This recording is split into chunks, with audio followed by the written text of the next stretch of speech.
Good morning, everyone. I call this meeting to order. I'm Christine Osborne, and I'm president of Bald Head Association. Thank you all so much for attending Bald Head Association's 2025 annual meeting. We'd like to especially welcome our new members who purchased their property here on Bald Head Island in the past year. We hope you'll enjoy learning more about Bald Head Association and how the island works. We would have liked to have met in person, but the weather had other plans for us. Thank you all for joining us today via Zoom webinar. We're recording this meeting to be uploaded to our YouTube channel. We'll also put all of the presentations you'll see today on our website by early next week. The first thing I'd like to do is introduce my fellow board members. You may know some of them or all of them, but I wanted to recognize each of them and acknowledge the hard work they've done this year on behalf of BHA's property owners. We spent the last year engaged in thoughtful discussions and debates, and I personally appreciate that each of them have demonstrated a willingness to make the hard decisions necessary to help sustain Bald Head Island for the foreseeable future. Sitting next to me is our interim director, Russ Curtis. We also have all of us visiting us via Zoom, Betty Robinson, Paul Carey, Joe Bronner, John Kinney, and Steve Smalley. We also have BHA staff with us, some remote, a couple of them here in the office. You've already met Russ Curtis, interim executive director, Dora Ritchie, our assistant director, Diane Maceras, who's hard at work right next door. She's our administrative assistant. Fran Pagliaro, sorry, Fran, architectural review coordinator, Kimberly Bandera, communications manager, Leanne Fink, our bookkeeper, Pam Rainey, customer relations associate, Allison Hefner, ARC administrative assistant, and Maura Wild, our ARC specialist. Thank you to the staff for Zooming in on a Saturday, which is their regular day off. We have a tremendously talented team of individuals who all work hard to meet high customer service standards. They are dedicated to our members and to Bald Head Island. You'll hear a lot of information today, and we can almost guarantee you'll learn something new. But our most important job today is to fill the 2 vacancies on our board of directors. So let's get started. I'm going to ask Paul Carey, BHA's secretary and treasurer, to let us know whether we have a quorum. Paul? Thanks, Christine. Per Article 3, Section 4 of the bylaws, quorum at the annual meetings and all special meetings, the presence of 100 members entitled to cast or of proxies entitled to cast votes shall constitute a quorum for any actions except as otherwise provided in the Articles of Incorporation, Declaration, or these bylaws. We currently have 541 proxies in hand, representing 1,196 votes, more than satisfying the quorum requirement. Proxies in hand represent 45% member participation. So, Madam President, we have a quorum for today's meeting and election. Okay, so I'll make a motion to approve the minutes. A second. Okay.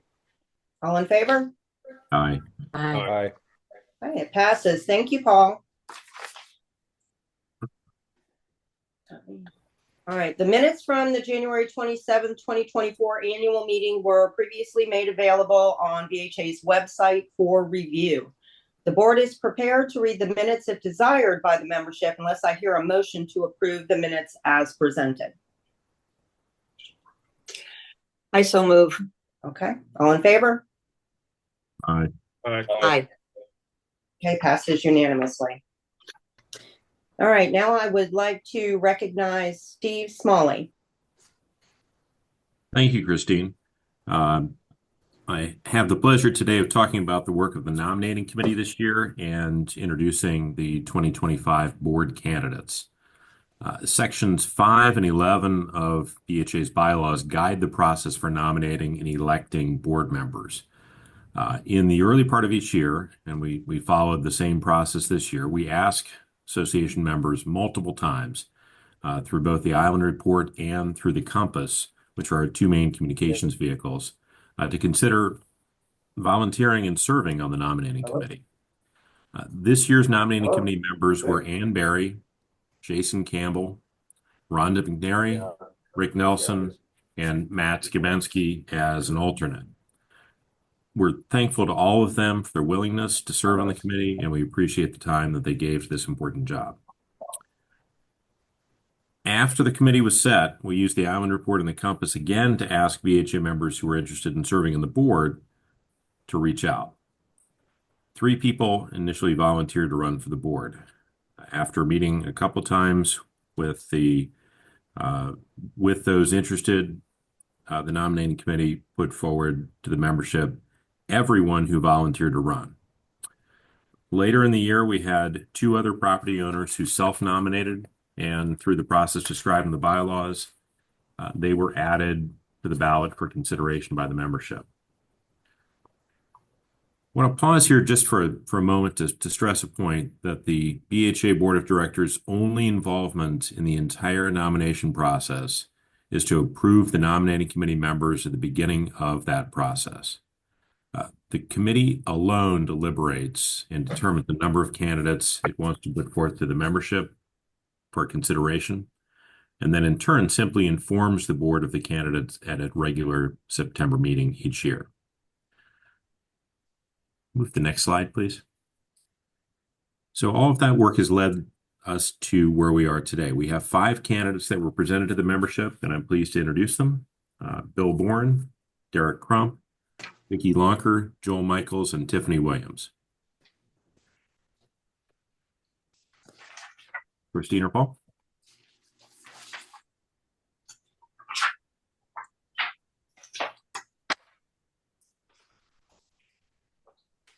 Okay, so let's call for the election. Let's get to the voting. Due to the weather, all voting today must be via the online portal on our website. It's shown here on the screen.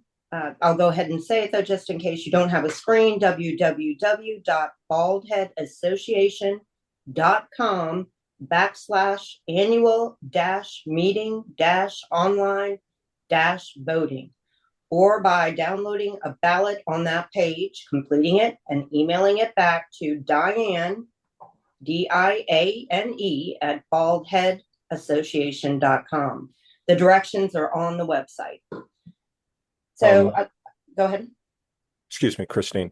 I've gotten a few calls just now. Yes. Members are not able to get into the meeting because the link is stopping them and asking for a meeting ID. Okay. If you don't mind, Dora, if I could interrupt, is there on the Zoom link? I'm afraid I can't pull it up right now. Is there something to aid people to get into this meeting? There's no member ID for this meeting. Kim, if you could email John the link, or even there's the link to the website. Literally, you just click on the link and it pops you in. The only thing it asks for is your email address. Okay, they're using what was in the Compass, and I just tried it myself, and the same thing happened to me. It stopped and asked for a meeting ID. Okay. Yeah, I will take care of trying to get that to thank work. you. Thank you, John. You know what you're doing. What I'll do is continue on. If Kim or Dora, let us know when this problem's resolved. Remembering that all of this will be up on our website, although we want every member to be able to participate. So I will go ahead and continue.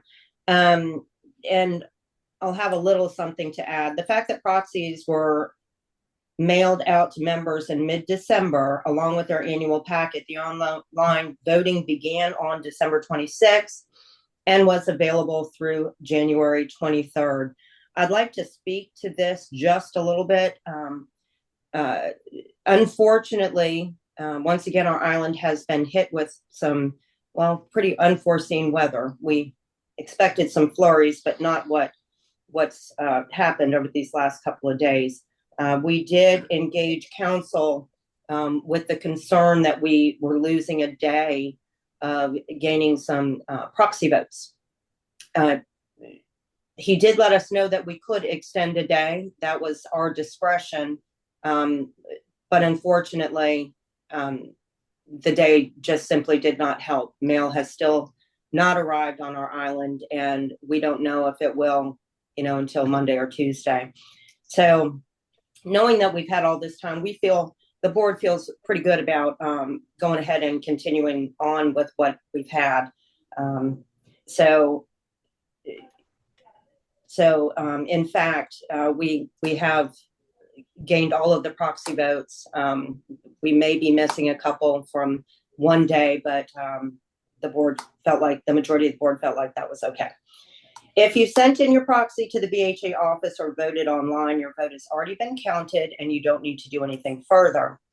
If you sent in your proxy or voted online and have changed your mind, you'll need to revoke your proxy and then vote using a ballot today by emailing Diane, Diane, at baldheadassociation.com.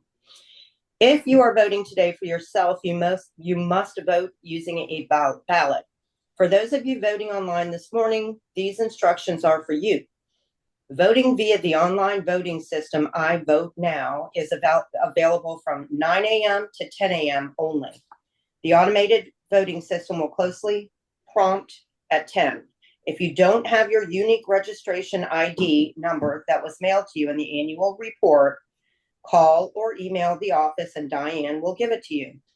Call her at 910-457-4676, extension 21, or send her an email to Diane, Diane, at baldheadassociation.com. You can get your paper ballot one of two ways. One, you can visit the website at baldheadassociation.com to download the paper ballot and send it into the office. Instructions are included in the download. Or two, you can request a ballot from Diane by calling her at 910-457-4676, extension 21, or email the request to her at diane@baldheadassociation.com. Either way, we'll need to have your ballot back in the office by 10 a.m. in order to be counted. So all that said, does anyone have any questions? Does anyone else need a ballot? Unfortunately, typically what we'd say to you is we'd have people wandering around handing out ballots in person, but obviously we can't do that. And I've given you all the instructions you need to get in touch with Diane, whether it be email or give her a call. So it's too early for that. We're going to move on. All right. So, okay. So moving to slides 10, please. It doesn't seem right.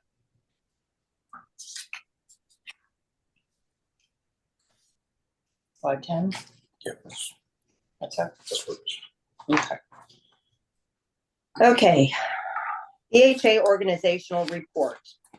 While our teller committee is counting votes, the board and I are going to talk about some of the things BHA worked on this past year. Then we're going to hear from the other island entities about some of the work they've done over and during 2024 and what they may be planning on the horizon. Today, Bald Head Association has 1,887 member properties. We have 1,201 rooftops or homes and 686 vacant lots. You've seen a great deal of construction around the island the last couple of years and evidence of the new homes that have been built. 17 of the properties were converted from lots to homes in 2024 as they've received their certificate of occupancy from the village of Bald Head Island. As background for any new members who might be in attendance today, I wanted to describe what Bald Head Association does and how we serve our members according to our governing documents, the Articles of Incorporation and the covenants. 1, administer and enforce architectural review guidelines. 2, own and manage the common area. 3, provide recreational services facilities for members. 4, communicate activities, decisions of interest to members. 5, promote the health, safety, and welfare of members. Okay, so moving on to Mr. John Kinney. Thanks, Christine. With regard to the ARC, BHA is charged with administering and enforcing the architectural review guidelines through the ARC review committees. The purpose of this is to maintain Bald Head looking the way we all found it when we moved here. ARC enforces the BHA's covenants and design guidelines. It facilitates and reviews property owner submittals in accordance with the covenants and design guidelines. It promotes conservation of the natural environment of those properties. And the ARC maintains an archive of plans and paint colors from over 30 years of house plans, which I will tell you can be very useful if you're, trying to figure out, what color your house is if you're a new homeowner and things like that.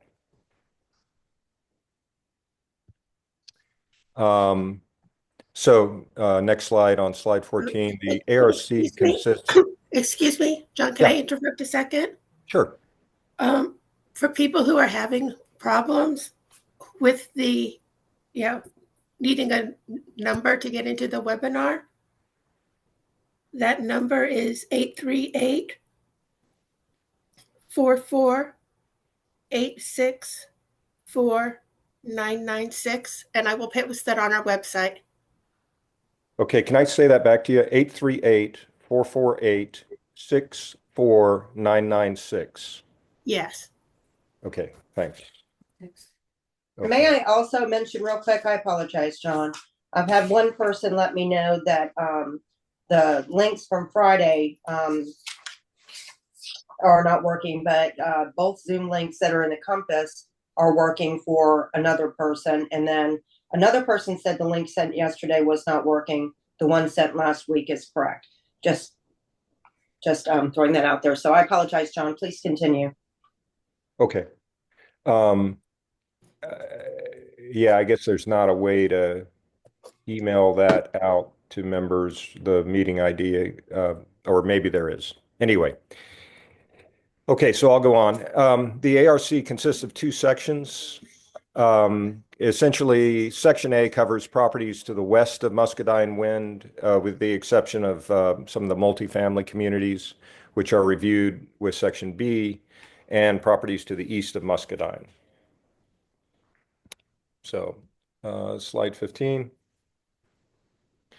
The work of the ARC could not be completed without the team of volunteers. It's about 22 volunteers and consultants who participate and give their time to make this whole process work. And the ARC staff is, of course, instrumental in doing the review of submissions, and we appreciate their work. Yes, thank you, John. Okay, so here we have some ARC activities. In late 2024, Maura Wild was hired as our ARC specialist, taking over for Kimberly Bandera. Among Maura's responsibilities are the pre-construction site visits and final inspections for new constructions. Allison Hefner also joined the ARC team as the administrative assistant, helping to prepare submittals for review by Fran, the ARC coordinator. In addition to review of plans, the ARC works with Pam Rainey to identify tree damage, which may result in trimming or removal. Okay, slide 17. The ARC held 21 Architectural Review Committee meetings. Over 459 applications were submitted, with 364 processed and reviewed for the ARC meetings. 75% of all ARC applications were approved. The ARC averages over 300 member contractor calls, emails, and in-person per month. As you can see from the slide, the number of new construction submittals continue to rise. A new construction application consists of draft, preliminary, and final reviews. When a home, whether it be new construction, a major, minor, paint, roof, or other, site visits may be performed, and there may be multiple visits. This past year, 34 projects were inspected, with 29 inspections being completed. We were able to return $165,000 in deposits to our members. In 2024, 50 sites were visited, with required 3 visits for pre-construction sites. Also, in 2024, we had 61 miscellaneous or re-inspections.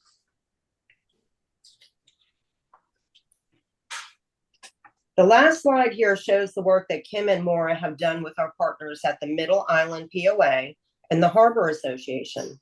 We have a great relationship with both of them and have separate contracts with each of them to help facilitate their respective architectural review processes. Kim and Maura work closely with these 2 HOAs, and as a part of the contract, in exchange for expertise and assistance, we retain the review fees. So in addition to the submittals our ARC staff reviewed, the staff has conducted an additional 39 reviews for the Middle Island ARC and the Harbor's Architectural Review Board. In sum, it was an incredibly busy year. And now I would like to welcome Mr. Terry Steelman. He is part of ARCB.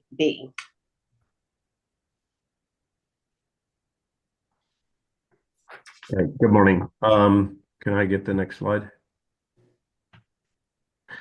Good morning. This is Terry Steelman. I'm the chair of ARCB, and obviously, with all of the reviews that Christine just referred to, there's countless issues that arise. This year, we had a particularly challenging year in terms of some disputes around the interpretation of certain pieces of the guidelines. And so in conversations with the board that's been going on, since middle of the year, we undertook to try to address the specifics of some of those. In particular, trying to clarify the intent of the 60% undisturbed side area guidelines, try to address the additional 6-foot buffer between the undisturbed and new construction, which was ultimately resulting in a perception of a setback from a setback, trying to clear up some of the guidelines relative to construction activities, and then trying to synthesize and state most of the key measures relative to house sizes in one location. None of this was ultimately a significant change in the intent of the guidelines, but primarily focused on clarification. Pardon my voice this morning. Let's go to the next slide. So through this process, we had a meeting back earlier in the year, which was a 4-hour work session with a number of architects, designers, and builders who were interested in this dialogue, which was a very good session because it allowed them to articulate some of the challenges they were experiencing and allowed ARC leadership to communicate what we were trying to accomplish through certain aspects of our guidelines. It was a very good and enlightening conversation, I think, on both sides, and led to some of the changes that we're going to talk about this morning. In addition to that, I had multiple meetings with the board just to make sure we were all on the same page relative to what we're trying to accomplish.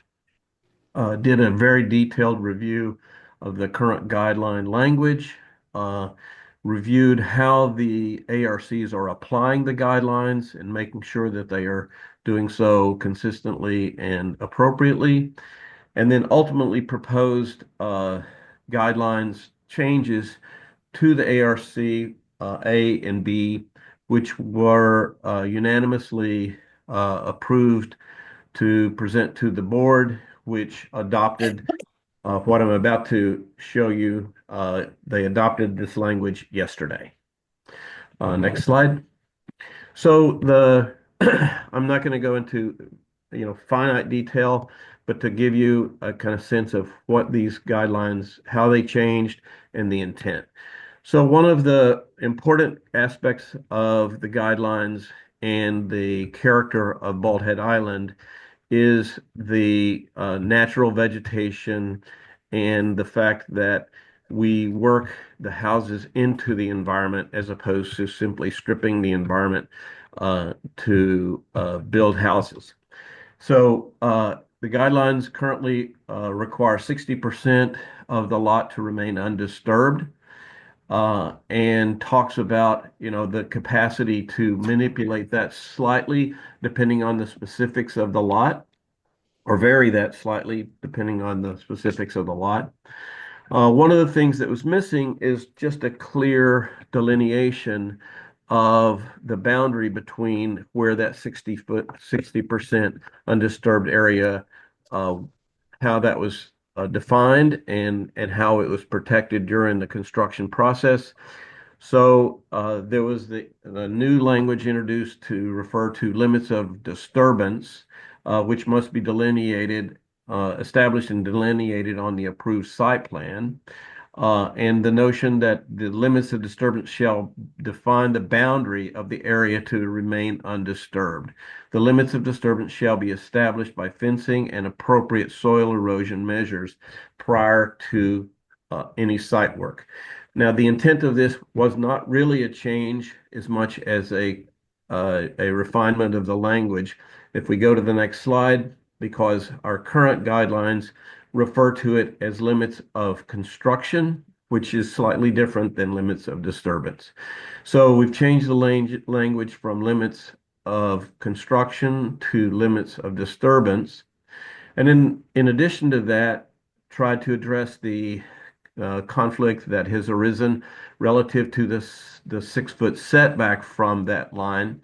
And so as a result of that, we have eliminated the language, which I will confess was somewhat confusing to a number of people, relative to the 6-foot setback from structures, from the limits of the undisturbed to any new structure that was to be built. So in that process, what we have done is we've defined the following new language, which would suggest that limits of disturbance fencing would be established per the previous language, and that no work is allowed outside the limits of disturbance. And a reasonable clearance between the structure and the undisturbed area should be provided to provide necessary for construction of the new structures. We believe this will allow the homeowners and the contractors a degree of flexibility to execute their work while at the same time protecting the natural vegetation.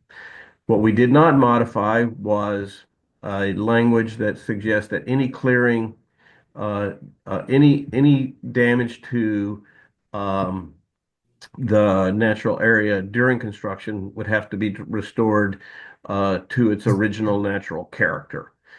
So that language was left intact. Next slide. And then lastly, one of the challenges that has existed is the size of houses. How that's defined is sprinkled about in the guidelines, and we will clean up some of that language and put it into a more concise format this coming year.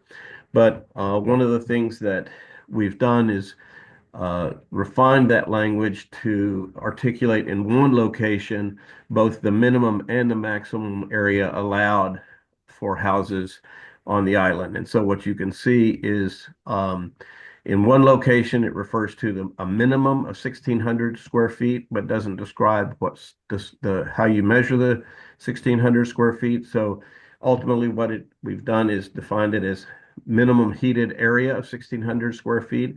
And elsewhere in the guidelines and the covenants refers to the maximum, but we've brought that all together in one location. And a maximum heated area equal to or not greater than 30% of the lot area, and then exclusive of non-occupied accessory buildings, because accessory buildings which have occupancy, such as crofters, that heated square footage is intended to be calculated into as part of the max and or min. Next slide. And then this is just where some of that language was redundant in a previous component of the guidelines. So that's all been struck.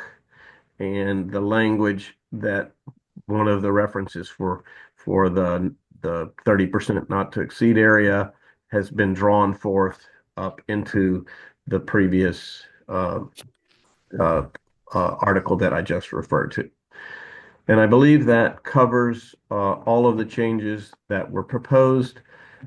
We do intend to continue to refine the guidelines to make them more user-friendly and to pull common language into areas where you would expect it to be, reducing the amount of redundancy that appears in the guidelines, and the fact that some architectural limitations are defined in the landscape section, as opposed to having it all where you would expect it to be.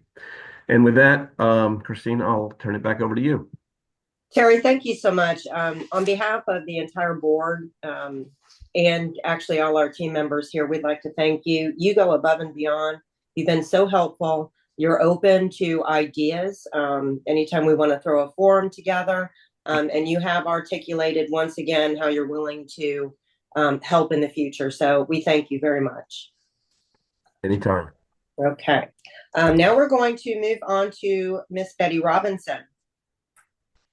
Good morning, folks. I'm going to take us beyond the ARC and talk about some other aspects of the island that the BHA is responsible for. As you can see on this slide, we have a lot of communities and neighborhoods on the island that the BHA has a hand in maintaining. We have common areas that are associated with these neighborhoods and other aspects of the island. And essentially, we are responsible for providing and overseeing maintenance services, things like tree trimming, things like repairing walkway damage or painting fences, or any of the maintenance activities will keep these neighborhoods and other common areas on the island up to snuff. You can see that we have some improved common areas that you're probably familiar with. It would be, Boat Park, Wildlife Overlook. Those also fall under the purview of the BHA. And as always, we're trying to protect the natural uniqueness of the island by managing our tree and limb and flora and fauna. And here you can see a map. We have two maps for you. One is the west end and one is the east end. And that pink area is essentially, if you go back one slide, Kim or Dora, all that pink area is considered common area. And if you look at the next slide, you're going to see a depiction of some of the communities and managed neighborhoods. And you're also going to see on these purple lines some managed alleyways. And so we are responsible for making sure that those are safely maintained for those individuals in that area.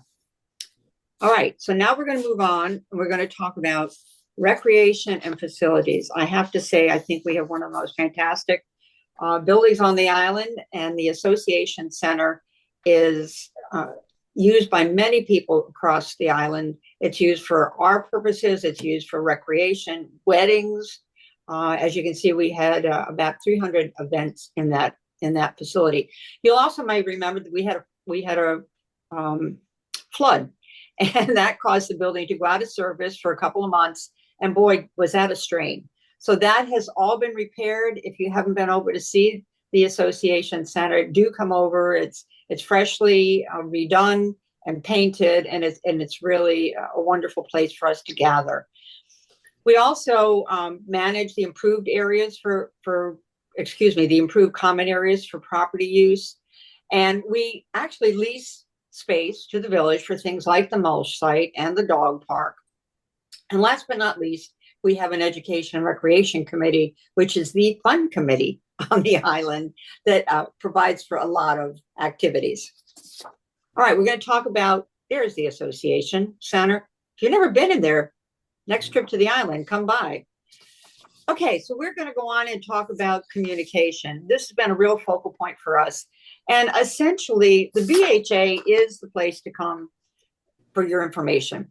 You can come to the building and speak to the individuals who are there, but more importantly, we have a lot of vehicles to communicate with you. We have news articles. We have the Island Report, which comes out. It was coming out monthly. We're now going to move it to a bi-monthly publication. But what's interesting is we're also going to be refreshing the content. We have a newly launched in July of last year website that contains much of the information that is being discussed this morning in this meeting, and it provides background on activities on the island. As you can see, we also Compass. Many of you receive compasses in the email distribution system, and that provides more current information, things you need to know. We also have sent out some special publications, things like the Utilities Commission activity, the ferry information, etc. We provide links to some of the local news services that speak about the island. We want to make sure you know what the outside community is saying about us. And I'm sure that across the island, you've seen a lot of posters for a lot of events that are sponsored by the BHA. Okay. In terms of promoting safety and health and the welfare of our members, we essentially are information central, and we try and facilitate that in many ways. You will recognize that we were supportive of the election process in some of our communications. We, in fact, have sent quite a bit of information out in regards to the transportation system as it is going through its process. And essentially, every new owner on the island gets a welcome packet, and we also have a Bald Head Island Basics packet. If you don't have this information, certainly get a hold of the office, and it can provide you that information, I'm sure, by mail if necessary, or drop by the office and pick up your own packet. And lastly, I think I'm going to be talking about the Education and Recreation Committee. You probably know the BHA most by this activity. We try to provide activities for our full-time and our part-time members on the island throughout the year. These events are publicized in our social media links. They are publicized on Compass, and they're opportunities for the island community to come together. As you can see, we have a number of members of the committee, and I want to thank them for their work in 2024. We're continuing in 2025, and I want you to know that we've already met. We met yesterday, and in fact, we've created a theme for our activities this year, and it's called Building Community. We really want to provide the linkage of person to person on this island so that we can maintain our heritage and our connectivity to one another. So thank you very much. Thank you, Betty. Okay, so next slide, and Steve Smalley, Covenants Enforcement. Thank you, Christine. Thank you, Betty.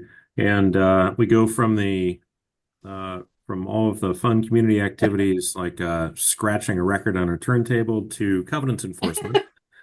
I am introducing this topic on behalf of Joe Bronner, who's been the chair of the Community-Wide Standards Committee this past year and is unable to make it here today. I know we're going to be thanking Joe for his service as he rolls off the committee, but I also wanted to extend personal thanks as he has been really instrumental over the years to the Bald Head Association in so many different ways. So the covenants enforcement and the accompanying slide next talks about the Community-Wide Standards Committee. Covenants enforcement is, oh, thank you, and then we'll flip back after we're done. So the CWS is a committee that consists of again, as with all of our committee's volunteer members, Deborah Drumheller, Christina Kress, Bob Kiger, Jeff Kenny, Ann Nichols, and Holly White were the members this year, and we want to thank them for their efforts. They, together with members of the Bald Head Association staff, and specifically Dora Ritchie, are responsible for reviewing compliance with the covenants and standards that we've established here on the island. And if you'll flip back to the prior one, I should also add, and I'm going to sort of touch on something in the note of this slide. The community-wide standards committee member can report to the BHA violations that they happen to see as they're walking or driving around the island. And then in turn, the BHA staff member will also, if the violation or perceived violation is significantly serious, we'll then go ahead and make a site visit. And I want to just emphasize that neither the BHA staff nor the CWS members are entering property. They are that is not part of the mission. As a matter of fact, the policy requires that we do not enter property without permission by owners, and when asked, that's often freely given. And we also, to ensure both fairness and safety of the BHA staff members as they're going along the island to various different areas, two members of the BHA staff are always accompanied each other on these visits. In 2024, there were 45 violations, and some of these are classified under CWS, but some of these are actually as a result of ARC. So as you can see, the majority or the largest number of these violations stemmed from property owners who built or began a renovation project without first seeking ARC approval.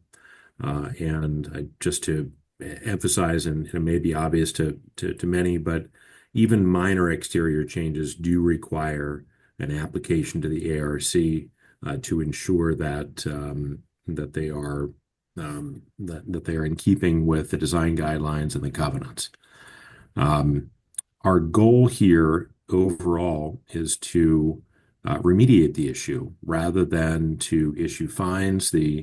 Although the Homeowners Association obviously has the power and does levy fines from time to time, in the majority of the time and the majority of the efforts that we as a board and the dedicated staff of the association have spent this year is in mitigating, remediating, trying to find a solution with the homeowner so that a fine is not the preferred method of resolution, because we'd just rather fix it and bring it up to standard than do anything more than that. So I guess we can move forward to the next slide here. The last, thank you. So one of the focuses was on both homes and driveways. Many of the driveways are a little older on the island and also require some certain maintenance standards. And one of the things that the committee and the staff really does is to make a very big effort to personalize, not in a negative way, but to add a message to each homeowner, communicating our interest and thanks for working together on behalf of all of the BHA members and our neighbors to remediate the issue. So once again, thank you to everyone on the committee, and thank you to Joe for his leadership this year. Thank you, Steve.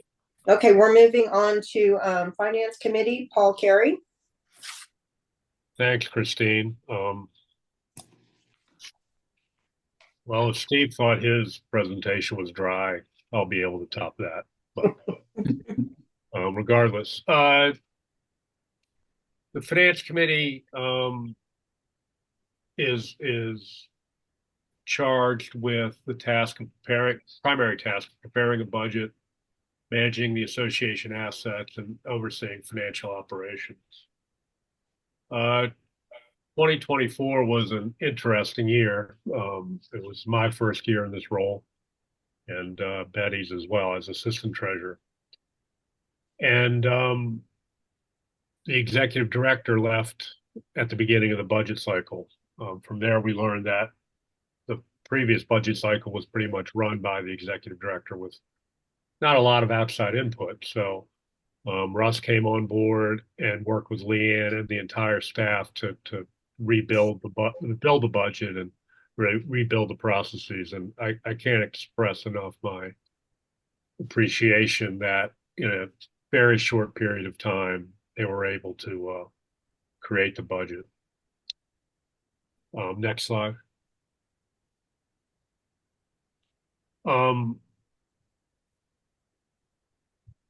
As we get through the process, we did a couple of things. We have a cost allocation model to see where we spend money. We'll look to enhance it this year, but it's really focused on where our staff spends money on the drip line communities. We made some minor adjustments in there to make sure that we reflect the costs of managing those drip line communities fairly and appropriately. We reviewed and made minor, we worked with, and that process came up with we have to make sure we fund all of our operations in an appropriate manner. And I've heard a lot of descriptions about what's appropriate for the BHA. We're very much aware of the cost to our members, and we strive to keep that cost as low as possible. The other major component of our budget is reserves. So when physical assets need repair, such as walkways or the building, we have available cash. Now, a study was done in 2020, and that created a 5-year plan to fund those reserves. And we, in this budget cycle, stuck with that plan that had been established. For 2025, we're going to do another reserve study, which could create some changes. I don't think they're going to be dramatic, but a new fresh look will be important. So you put all that together between allocating your costs right, trying to be diligent about spending money, and then finally, and make sure we create enough reserves. We ended up with a budget that had a 4% increase over last year, which is about $23 per property as a general budget increase. Next slide. This is just sort of going over the reserve study. We actually have on the balance sheet $3.5 million worth of assets. That is overstating our liquid assets that relate to reserves. We actually have about $2.9 million of liquid assets that comprise of our operations, our construction deposits, the operating cash for the drip line communities, and then about $800,000 of reserves. So that is and some of those assets have obligations. Obviously, the reserves are in place to fund repairs of assets, and construction deposits will be hopefully paid back to all the when construction is done.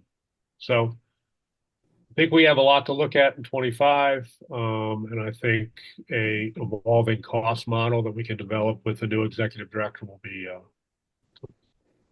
the target for this coming year. That's it. Thank you.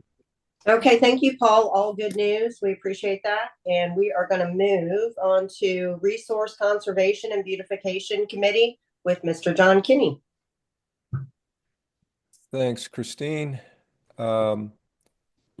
So the Resource Conservation and Beautification Committee, under the leadership of Barbara Giera and Dale Giera, did a number of things this year. They organized 2 island-wide litter sweeps, which frankly can be a lot of fun and brings out quite a number of people to help. Um, Also, the committee organized the reforest operation for the 6th year in a row.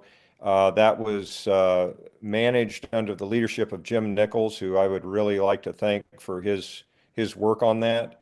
And again, Dale and Barbara contributed labor to make that go quickly. Um, so that was another accomplishment of the committee. The other thing I would mention is that Dale and Barbara collaborated with the community-wide effort to establish the pollinator garden, which has been over the last couple of years, but they contributed the labor that allowed us to build the last brick apron around the third section of the pollinator garden, which is a real addition to the island. Next slide. So on Operation Reforest, again, this is the 6th year we've done this. It is a great opportunity for our members to purchase plants and trees at a significant discount. So again, I would just point that out, and you might want to think ahead for this year if you're looking to add to the vegetation in your lot. And we'd like to thank our partners in this effort, the Village of Bald Head and Bald Head Limited waived ice fees and barge fees. Public Services allowed us some space to distribute plants that had been purchased by members. The results of this is that there were 16 live oaks planted, including 9 honor trees, 16 Yopen hollies, and 31 wax myrtles. And I would also like to especially thank Kim Bandera and Pam Rainey for their work in organizing and collecting the payments for all of these plants that were purchased by members. I am very familiar with how tedious that is, and I appreciate their work. And again, thanks to Jim Nichols for managing it. What is it, okay? Long range planning, Mr. Steve Smalley. Thank you, John.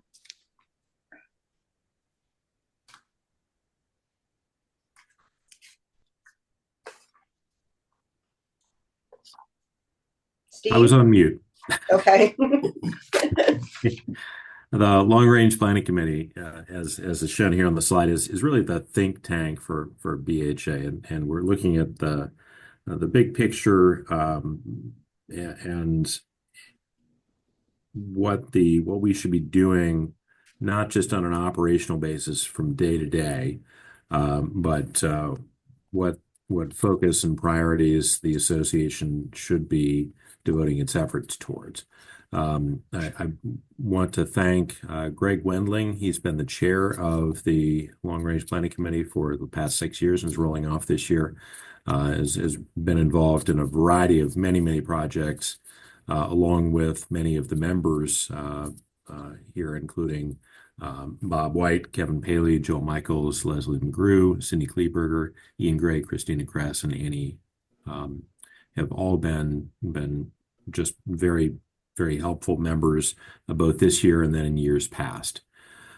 This year, the task from the board for the Long Range Planning Committee, the main task was whether we as an association should become involved in, and to what extent we should become involved in the negotiations over the proposed ferry change schedule that Limited had proposed at the very beginning of the year.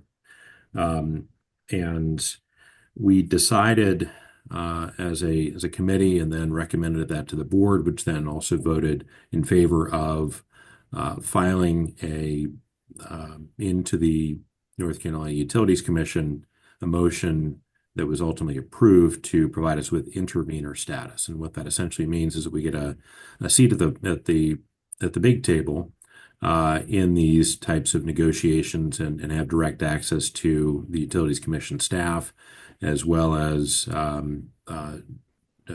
a key constituent stakeholder role in those negotiations and in that administrative hearing process. I want to say that this process of being involved in the negotiations of the BHI ferry schedule change was really and truly a cooperative effort between all the entities.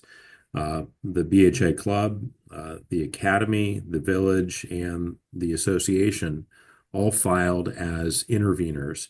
And in turn, then we all began cooperative and collaborative negotiations with Bald Head Limited, which is obviously the ferry operator, and we're able to negotiate a compromise schedule change that was based upon the crunching of a whole host of ridership data over the course of several years to understand where the peak data and peak ridership was falling, and very scientifically the impact of Limited's proposed changes and what those would have upon ridership and upon all of our members and property owners. Although in any compromise, maybe you don't always get what you want. I think this was ultimately both a good solution and one that really and very quietly, but I think in a very important sense, reflected the cooperativity between all of these island entities, and I think represents the best of the cooperative efforts that we could see. Importantly, in that negotiation, the ultimate settlement of that and the schedule change also included a provision for ongoing review and ongoing maintenance and oversight, so that the Utilities Commission and the Association of the other island entities are all able to reassess every several months and then provide input to the Utilities Commission as to the impact of those schedule changes. So all in all, I think it was a very collaborative solution, one that I'm proud that we were able to do. And thank you again to all of the committee members who voted in support of that intervention and for the good result that was reached. Thank you, Steve, and thank you for you and your committees. The board, all members appreciate all the hard work, and we look forward to next year to see what you all have going on. All right, so back to me. We're going to look to on the horizon some of our goals. I'll just read these off: to enhance cooperation with major island constituents, which we are hard at work at already. We'd just like to improve upon that. Improve architectural review committee process while improving education for residents, builders, brokers, and designers on ARC process. Again, you've heard from Terry Steelman, and we're working on this, and we plan on going full steam ahead in the next year. Maintain and cultivate relationships with island businesses. That's something that we've been doing, but want to look a little harder at it. Develop group orientation process for new owners. This is something all of the board members have talked about, and just really want to make sure we have a range of opportunities for all different types of people that might find something that they'd like to be engaged with our BHA, and let them know who we are. Support and grow employee, team, board members, and committee members through development, education, and goals. This is something I look forward to in the future. Education does not just end with our team members. Our board could use help in some education as well. Continued financial stability with renewed reserve study, and consider new fiscal year in 2026 to separate election and budget process. We just heard from Paul with the aid of Betty. They've done a great job. And of course, Lee and Fink, just phenomenal job this year. Consider conveyance of lagoons in whole or in part to the BHI Club. Implement lagoon management plan for Overlook. This is something that our interim director, Russ, actually Spoke to Adam that works over the lead groundskeeper at the BHI Club, and they're coming up with some plans for our soon-to-be new executive director at some point to possibly implement. Continue community-wide standards evaluations. You heard from Steve speaking for Joe Bronner. Lots of good news in that area. Integrate and train next generation of organizational leadership. Yeah, we would love to make sure that we're represented by all of our community, different age groups, different backgrounds. We do a lot of fun things here. We'd love for people to join us.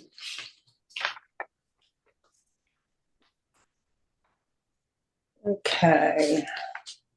So volunteer opportunities. BHA relies on over 70 volunteers to facilitate so much of what happens here. We appreciate their service and dedication to the island.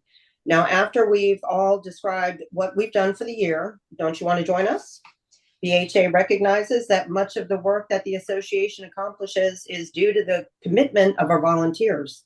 We are always in need of volunteers, and I believe we have vacancies on all of our committees. If you think you'd like to volunteer, contact a board member, committee, or team member to see where you may fit best on your preferences. Or if you need a little more time, you can go to the Association Center or baldheadassociation.com to read the committee descriptions and what they do. Even if you aren't a full-time resident, we can connect you electronically to activities and meetings. So please don't let that stop you from volunteering. Applications can be found on the resources table here at our BHA building. Consider filling one out today. Well, let's let the ice go away. Stop by at some point, anytime during the week, or have Diane email you one, or just go on our website and fill out an application directly from there on the website. Okay, so now it is 10:02. I want to thank my fellow board members for all of their comments here, and we are going to have a quick 10-minute break. So don't leave. Don't leave the link. You all just stay on, and at 10:12 we'll reconvene, and we'll hear from some of our organizational presentations from different island entities.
Thank you, ladies. Okay, welcome back, everybody. We're going to move on to our BHI organizational presentations. It's time now to hear from other island entities about the wide range of activities that enriches our island. With the exception of Bald Head Island Limited, who traditionally receives additional time since the developer really has no other significant venue for relaying information to property owners, each organization's representative has 5 minutes to present his or her report. We're going to allow David Sawyer just a little bit more as needed, simply because he's speaking on 2 different entities. First, we invite the Honorable Mayor Peter Quinn from the Village of Bald Head Island to speak. Mayor? Thanks. I'd like to touch base on 4 items today. The first is initiation of the village support for land trust efforts. In 2023, the village published a plan clarifying the type of zoning and the extent of construction planned at build out. And it was scary, and it was beyond the scale that anyone expected. The intention of this idea of going to a land trust effort is to embrace the land trust idea on a community-wide scale. Kind of the goals that we have in mind is the protection of the natural environment, re-examining how development will continue, and to actively pursue island properties that are critical to reaching these goals.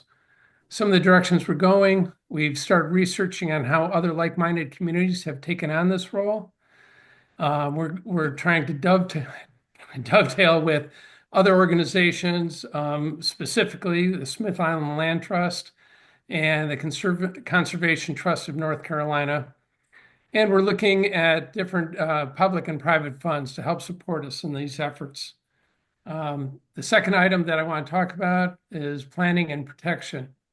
This last year, the village staff with our consultants were able to secure $850,000 in grants for studies.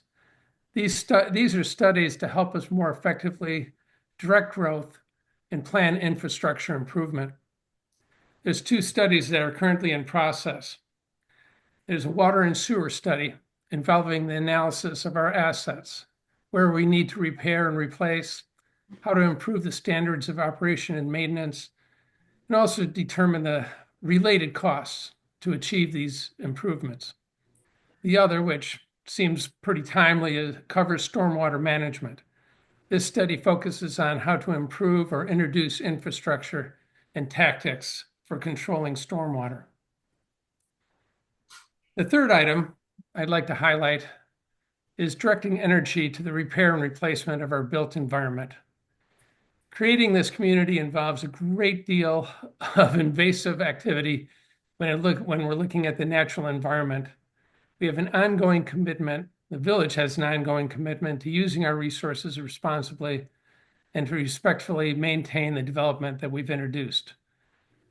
Our current and planned activities include, first, continuing work with the coastal engineers and collaborating with the U.S. Corps of Engineers in protecting and managing our shoreline.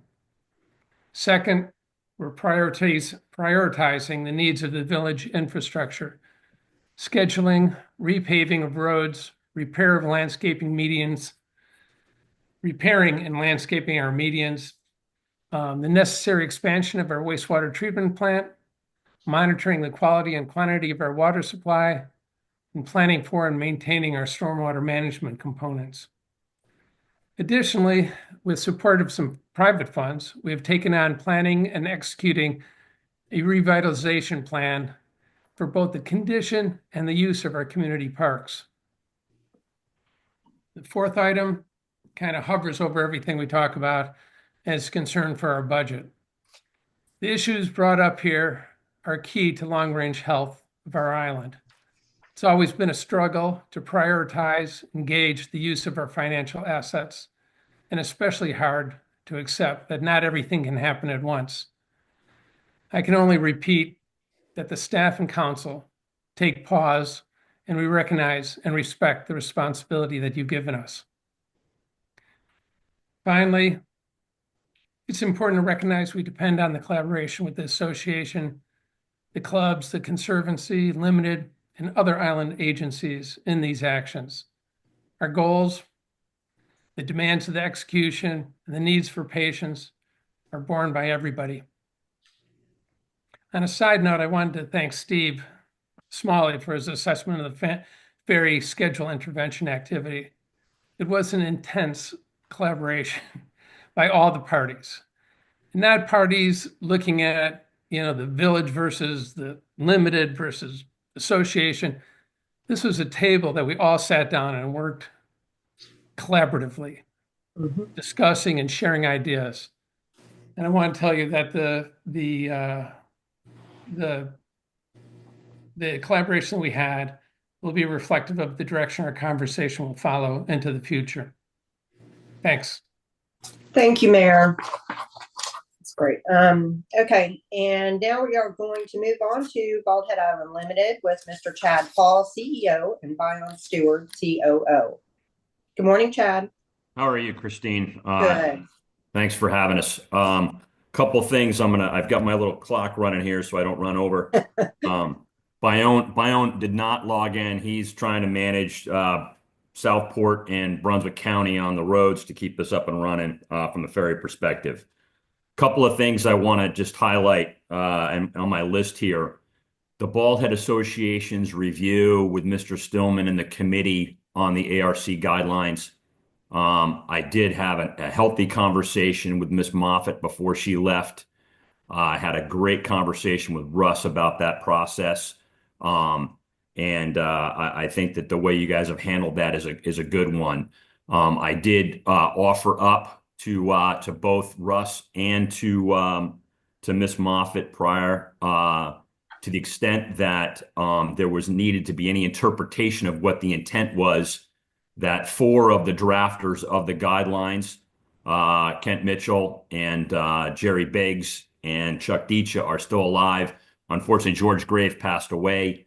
But if there was any need to have anybody discuss what the intent was behind those guidelines, they would be made available to you guys to have those conversations.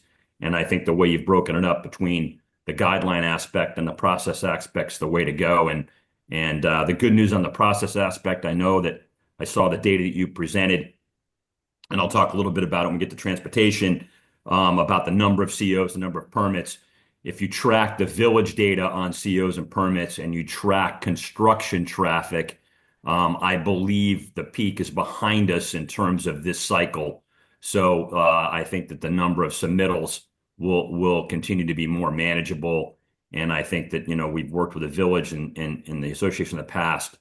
25 to 30 new homes a year seems to be about the level that all the entities can digest. And I think we're going to get back into that zone relative to if ferry ridership traffic is predictive.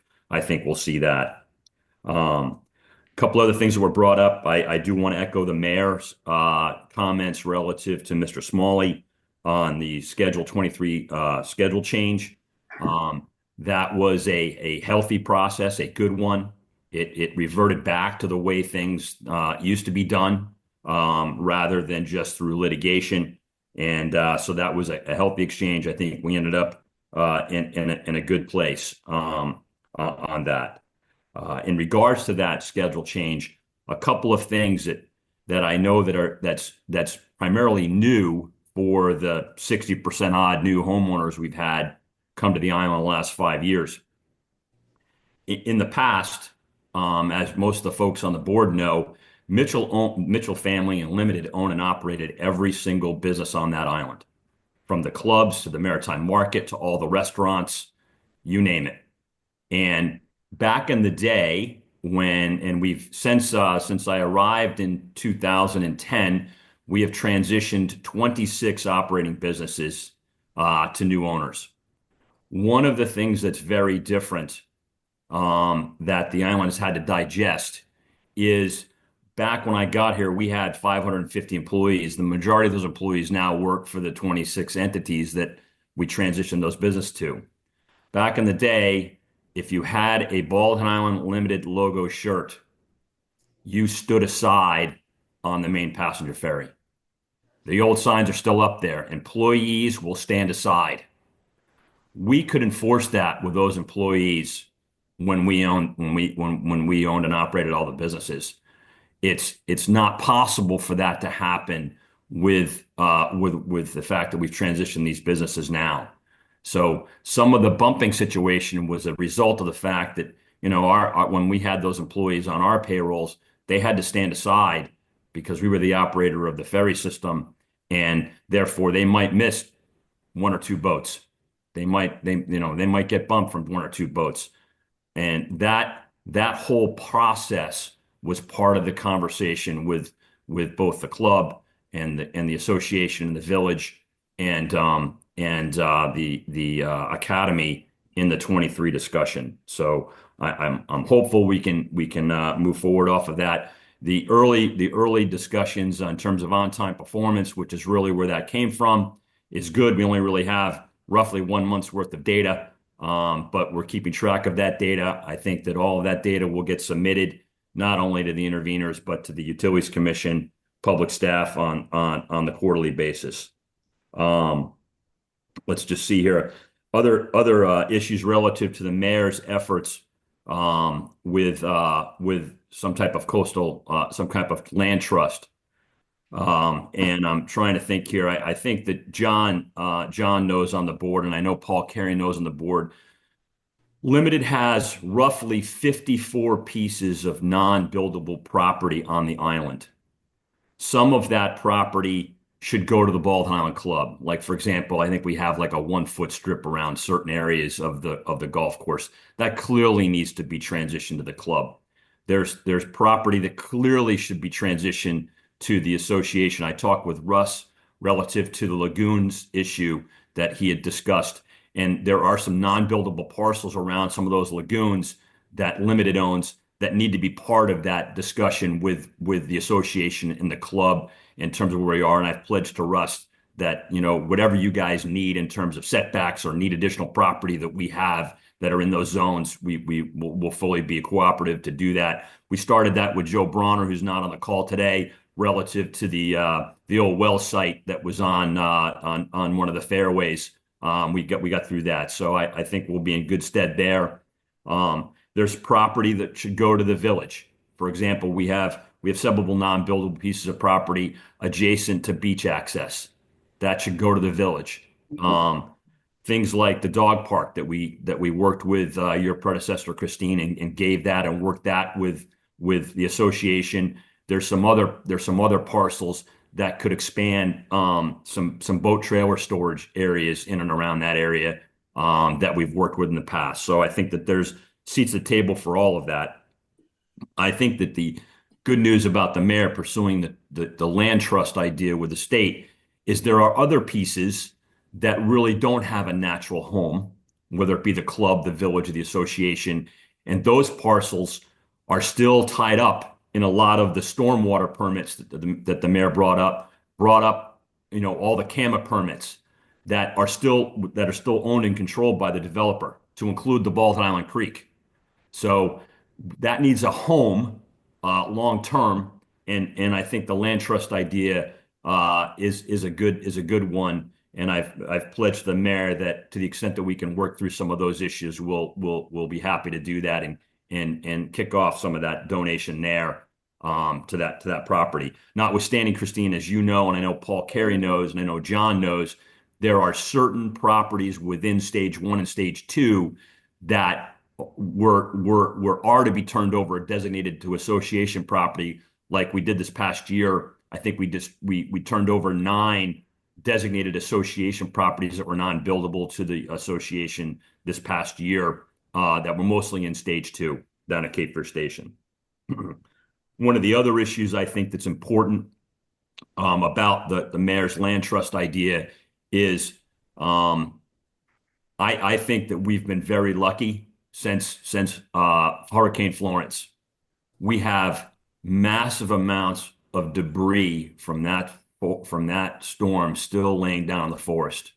I don't know I don't think we can pursue the extreme ideas that some do in Europe with their forest, but we do have a fire hazard tinderbox Mhm. on the island.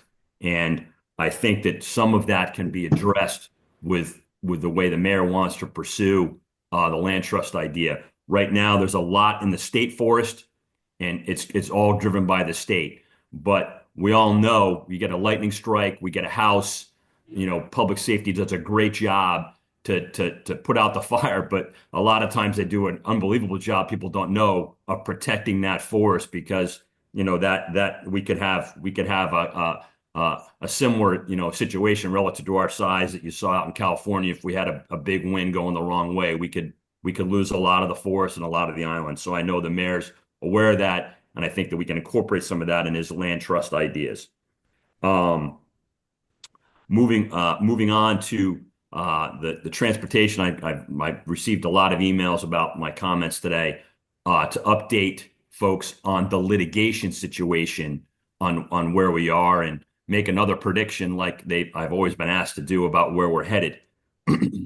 There are 3 active points of litigation with the village regarding the transportation system. We initiated only one of those litigations. We have spent over $4 million in litigation on those 3 matters. The village has spent, going back to the authority days, over $4 million on litigation matters, and the authority spent over $1 million. So call it roughly $9 million on the 3 points of litigation. There were 3 points of litigation. One, the village brought a case at the Utilities Commission to regulate parking in barge. That was appealed to the state appellate court. The appellate court overruled and indicated the barge is not to be standalone regulated or to be treated as an ancillary business. The appellate court ruled that as it relates to parking on the mainland, that it can only be treated as an ancillary business to the extent that it affects service or rates of the ferry. It cannot be regulated to alienate the value of the business or from a rate setting perspective. That's how the appellate court ruled. That's now the law of the land.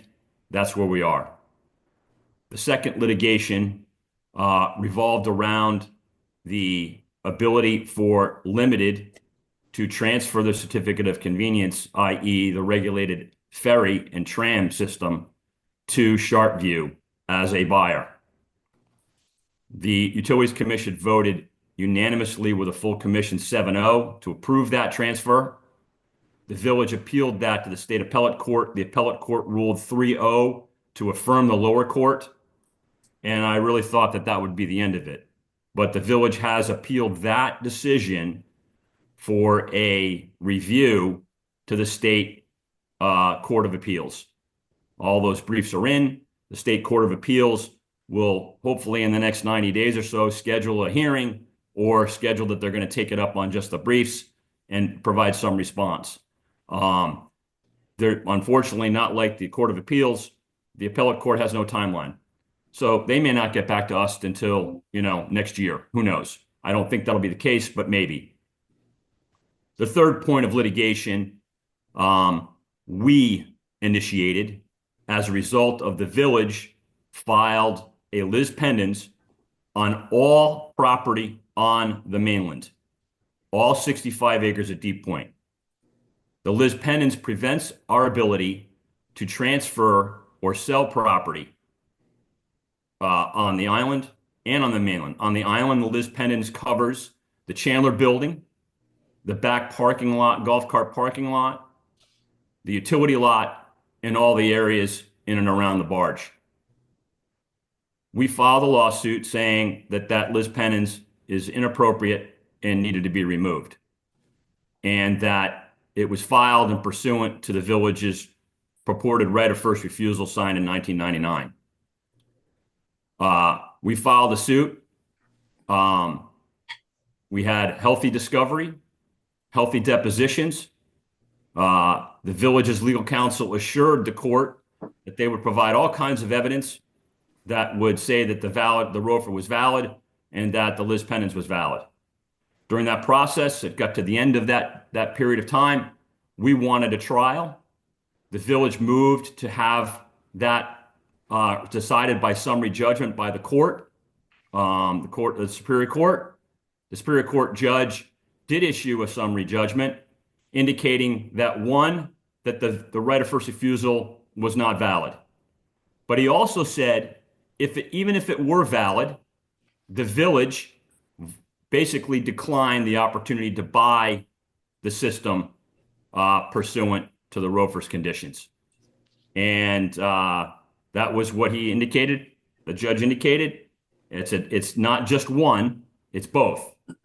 ROFR not valid, and even if it were valid, the village passed on its opportunity to buy the system. The village has appealed that to the Court of Appeals of North Carolina. All briefs are in. We're waiting for a scheduling order from the North Carolina Court of Appeals on whether there'll be oral arguments or not. I do believe there will be oral arguments on that one.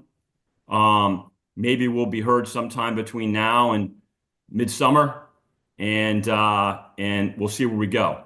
Given that the village pursued a 7-0-3-0 appellate court decision to the state Supreme Court on the transfer hearing, I would fully expect that the lawyers for the village will pursue if the ROFR litigation is decided and affirms the lower court like it did in the other litigation. I would fully expect that the village would pursue a state Supreme Court review or appeal to the state Supreme Court.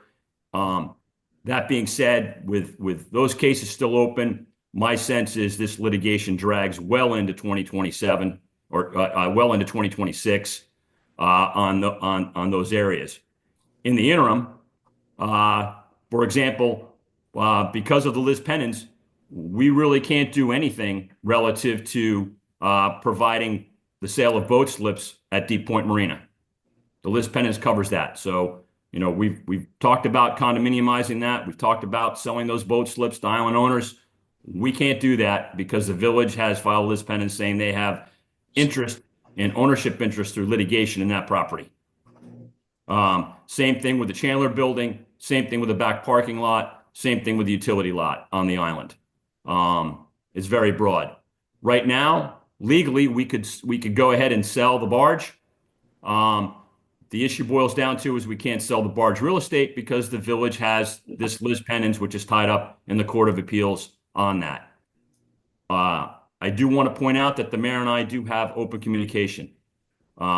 We still talk, we still work, notwithstanding the legal aspects of it all, I think are going to continue on well into 2026. On the operational side of the ferry, part of the sub 23 discussions with you all and the interveners was to create an electronic ticketing and reservation system for the employee contractor schedule. We are right now testing that. That should not be anywhere near as difficult as the implementation on the main ferry system. There'll be no change of ticket prices. People will still be able to go and buy paper tickets and buy them in bulk. Notwithstanding, there'll be basically 75 reserved seats per trip on that contractor ferry. With the discussions with the interveners and public staff, the goal was to implement that in February, end of February. I think we're on track for that, subject to there being any kind of hiccups with the technology aspect of that going forward.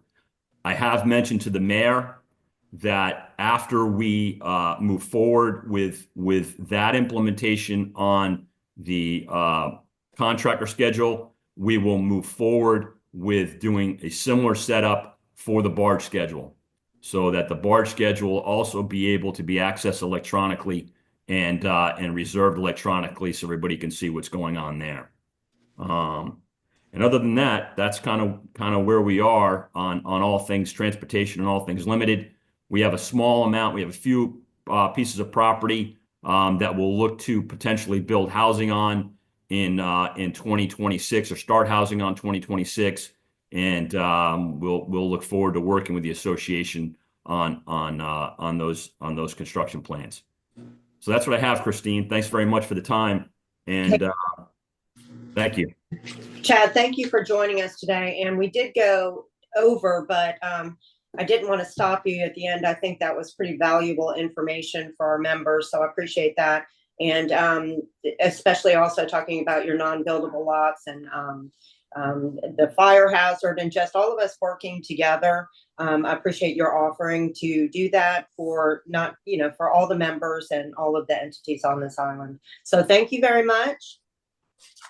And we look forward to seeing you soon. And now we're going to move on and hear from Cam McIntyre, President of Public Service Auxiliary, called BSA. And Cam, I know you've moved your meeting, so if you want to announce that within your time there, that would be a good idea. Welcome, Cam.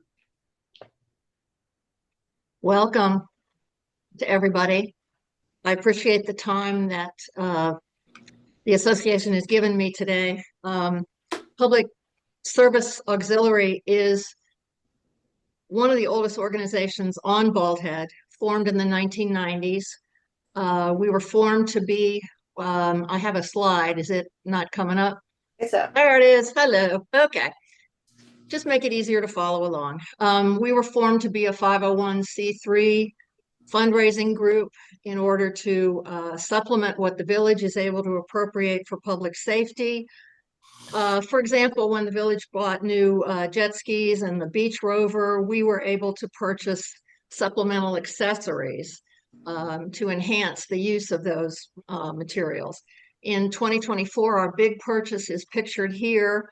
It was a self-powered water rescue device that is directed by remote control. One of the coolest things I've ever gotten to witness on Bald Head. The picture here is when the officers first tested it and launched it. Our big community event, as you see here, is our annual Chili Supper. It's our big fundraiser, along with Public Safety Day, which really is a support to show off our public safety in the summer. Mark your calendars. October 31st, 2025 is going to be our Public Safety Chili Supper, Halloween weekend. We look forward to having everybody. We have an eat-in feature so that you can see, whoops, we're not there yet. Back it up there, thank you.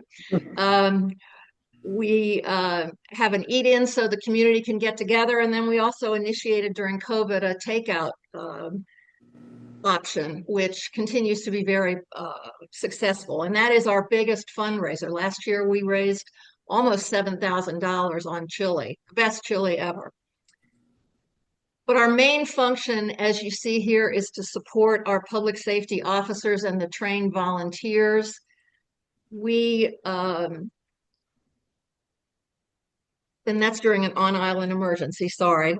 We pretty much reorganized after the 2021 Lighthouse Landing fire, which was a pretty big, substantial event. And we realized that we needed to do some things to better support our officers during a fire.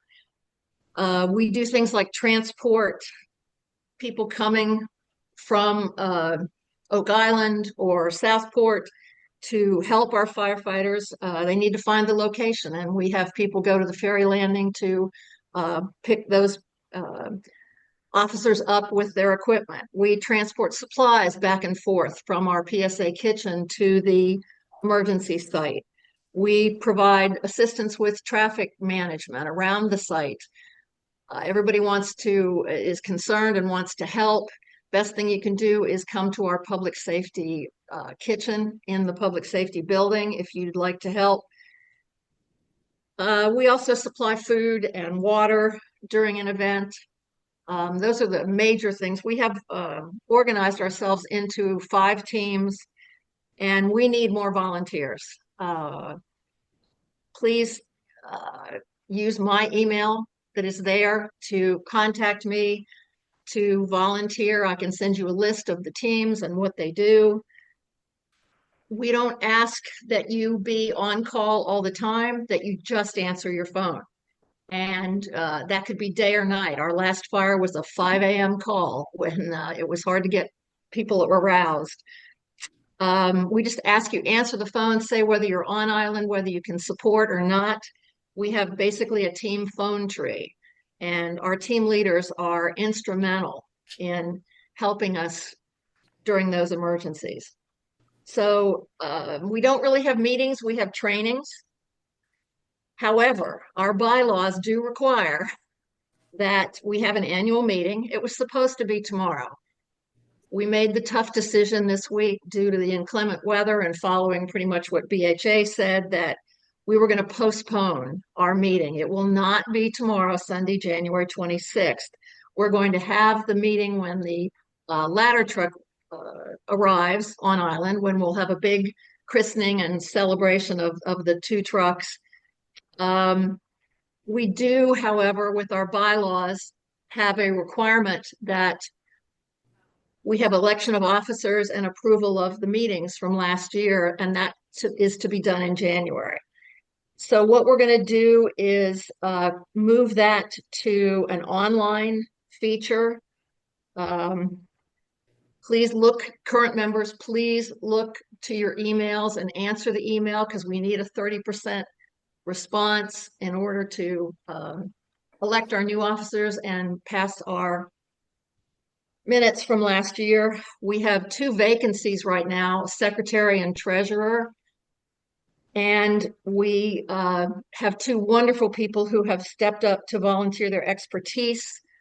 And we would really appreciate it if everybody could vote. You can also self-nominate or nominate somebody else. That will be possible, but please look for information in an email from us. And we'll see you all. I think it's most important.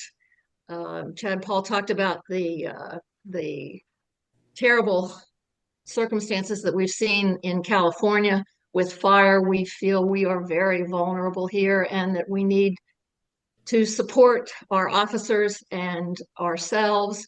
I think there's nothing more important that you can do to protect our people in our homes than volunteer to be a public service, auxiliary member.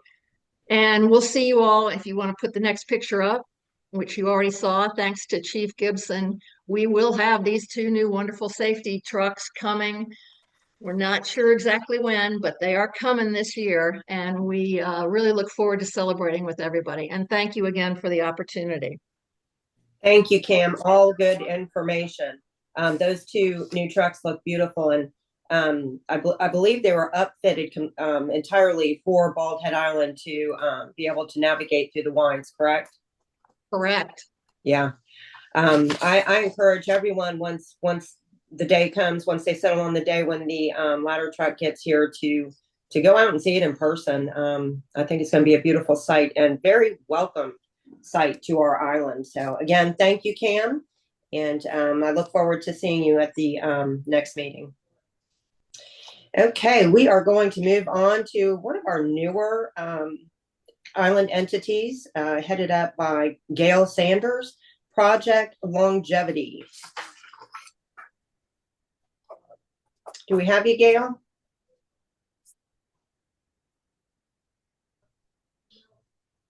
Dora and Kim, have we? Can you hear me now? I hear you now. Welcome, Gail. Thank you. Welcome to all of you, and I appreciate what everybody's doing, and would like to, I guess, in a way, introduce this particular area of community care.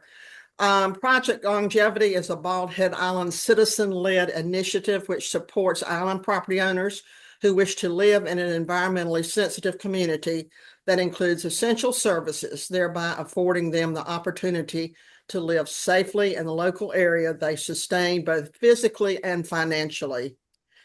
I consider living on Bald Head a privilege, but like living anywhere in the United States, essential services which are supported by our ad valorem taxes as well as private services and service providers are needed to support this community.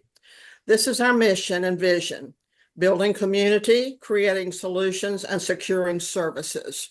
We now have on this island registered voters as of November the 5th, which are residents, and they're here full-time, or 6 months or more technically, are just shy of 395. I think it was 394 individuals. So our resident population is growing by leaps and bounds, and those others that are here more frequently are also growing by leaps and bounds. So that said, services are needed. To date, our group has worked to provide several enhancements for our community. The following are just a few. We've connected with Brunswick County Social Services and secured availability of their personnel and services to Bald Head as may be requested and required.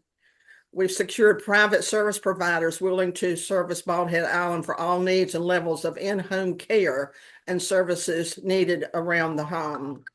We've worked with the village on the Americans with Disabilities Act's compliance and self-evaluation remediation action plan, provided data and guides for various island entities to assist them in becoming ADA compliant also. We've worked with the village to have handicap parking regulations approved and thereafter work with various island entities, both private and public, to become ADA compliant also. We sponsor community gatherings at the BHA, thank you BHA, 2 times monthly during the off season to include entertaining and educational presentations for the community. We provide monthly Project Longevity news, a newsletter geared towards living your best life on Bald Head. For 2025, by way of recent experiences, which have been mentioned so far this morning, we feel compelled to consider disaster preparedness and management for our community.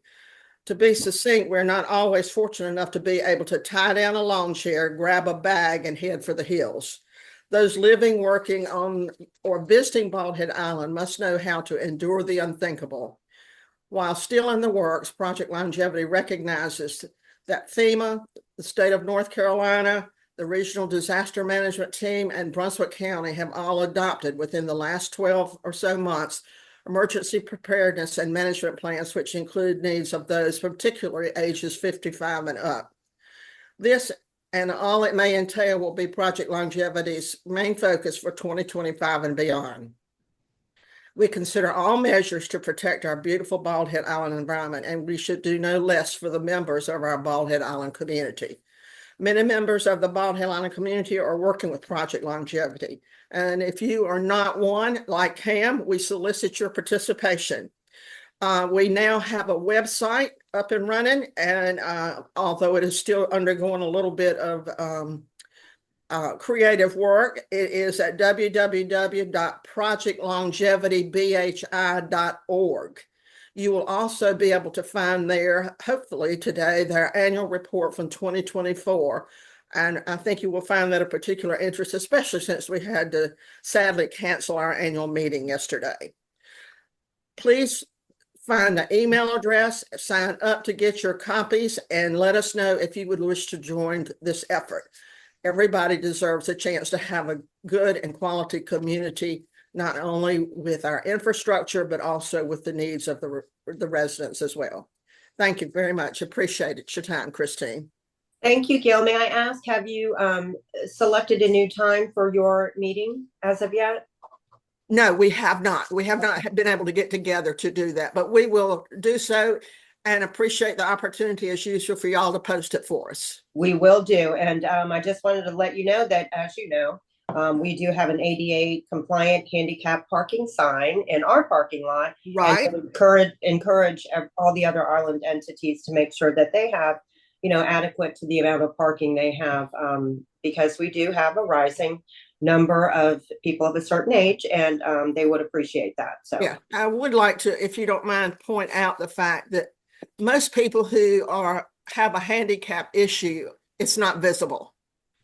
And the national statistics have just reported that more than 24% of all Americans have a disability. Yes. So we cannot rest on our laurels, so to speak, and think we're all 15 years old and able to skip rope and roller skate. So, and most of us are moving on in years. So thank you very much. We appreciate your help. Yep. Thank you, Gail. All right. We are now going to move on to the Old Baldy Foundation and Travis Gilbert, Director of Philanthropy. And he is joining us today in Chris Webb's stead, and we welcome Travis. Hey, good morning, everybody. Thank you so much, Christine, for the opportunity to present. We want to get started by reminding everybody of our mission. Next slide. Our mission is not only, go to the next slide. Our mission is not only to preserve North Carolina's oldest standing lighthouse, but we do act as a historical society of sorts for the entire island. Our island's historic significance spans from the age of piracy up and through World War II. And of course, our mandate is to interpret and to preserve the history of the development of the island here in the modern era. So, two facets of our mission that we have public programs in order to achieve. Next slide. Just by the numbers, so we are funneling about 23,000 visitors a year through 600 square feet of space. And that is putting enormous pressure on our staff and on our facility, as you can imagine. And just a heads up, that number is a little low. We transitioned point of sale systems in the, I think, the second quarter this year. So that number is likely up towards 25,000 or above. 528 people took our island-wide historic tour. If you've not checked that out with our educator, Jake Grossman, he'll scoop you up in a golf cart and take you all across the island to explore historic sites. And also about 122,000 folks a year engage with our digital platforms. Most of our archives are available online, along with great historical information via blog and social media posts. Next slide. 600 plus fourth graders visited Old Baldy this year on a field trip. Most of those were scholarship funded through our Lighthouse Learners program. In the fourth grade, that is when students in North Carolina learn about our state's history. So all of our activities are curriculum focused and are led by a dedicated group of volunteers. Our field trips this year will pick up about in March, and we're still looking for volunteers to make these wonderful days possible. It's an unforgettable experience for fourth graders in our local area. Check out our Facebook or our website if you're interested in volunteering. Next slide. We bring visiting scholars and historians to our island for our historic happy hour series. We had there on the left Jim McKee, who is the site manager at Brunswick Town Fort Anderson State Historic Site upriver. Kevin Duffus, who authored the book on Bald Head and Cape Fear's history. It's a wonderful coffee table style book. It is the authority on Bald Head Island's history. You can find that at our gift shop and the Keeper's Cottage. John Mosley, who's the new manager at the North Carolina Maritime Museum in Southport. And then also Jeff Adolphson, who is one of the premier architectural historians in Eastern North Carolina. He this year examined and visited Old Baldy for preservation purposes. And if Jeff says we're an A+, we're an A+. She's in good hands. Next slide. To wrap up a $750,000 federal grant that we received to make Old Baldy whole after damage received during Hurricane Florence, there was an archaeological excavation early last year which found that there was a glacis wall or a brick and mortar ballastone kind of apron around the base of Old Baldy that wicked water away from the foundation of Old Baldy. And if you visited Old Baldy lately, there's a lot of deterioration of the kind of dirt and sand around the foundation of the lighthouse. So this excavation not only proved that in 1817 there were climate change resiliency efforts in place, and in the future we're going to need to look at how we can replicate those efforts to ensure the structural stability of the lighthouse in the years to come. Next. We had some great collaborations with the Bald Head Association, such as our art contest and the Village Chapel Bald Head Island with our Luminary Night that had over 300 attendees and our food drive, which collected over 170 pounds of food for local charities. Next. We expanded our youth programs this year, such as our Old Baldy After Dark program at Halloween. We're looking forward to bringing that back in 2025 to ensure an appreciation for the cultural and historical heritage of Bald Head Island begins at an early age. Next. We also were able to bring on some new acquisitions or donations to our archives, such as the items you see here. We are still looking for prisms from the first order Fresnel lens that was at Cape Fear Light Station from 1903 to 1958, which is at the campus of the Bald Head Island Conservancy. And we are very happy to see several of those prisms come home to Bald Head Island this year, and we anticipate even more to come in 2025. Next. So we're looking forward to 2025. Please connect with us at oldbaldy.org or our Facebook and Instagram. There you can sign up for our monthly newsletter, which is the best way to learn about what is in store for Old Baldy in the months to come. Thank you, everybody. Thank you, Travis. Let me ask you, do you have your annual meeting coming up soon? We do not have an annual meeting. I'll Okay. be refreshing this presentation and posting that on Facebook, which will kind of act as our annual report. That sounds great. Thank you so much, Travis. Thank you, Christine. All right, we are now moving on to someone who always has so many interesting things to talk to us about, Chris Shank with the Bald Head Island Conservancy, Smith Island Land Trust. Morning, y'all. Can you see that? I can't tell what y'all see. I see the slide. You good? Yep, we got you. We got your slide and you. All right, good. Well, I'm starting my clock too. I'm notorious for going over, so I'm going to do my best today.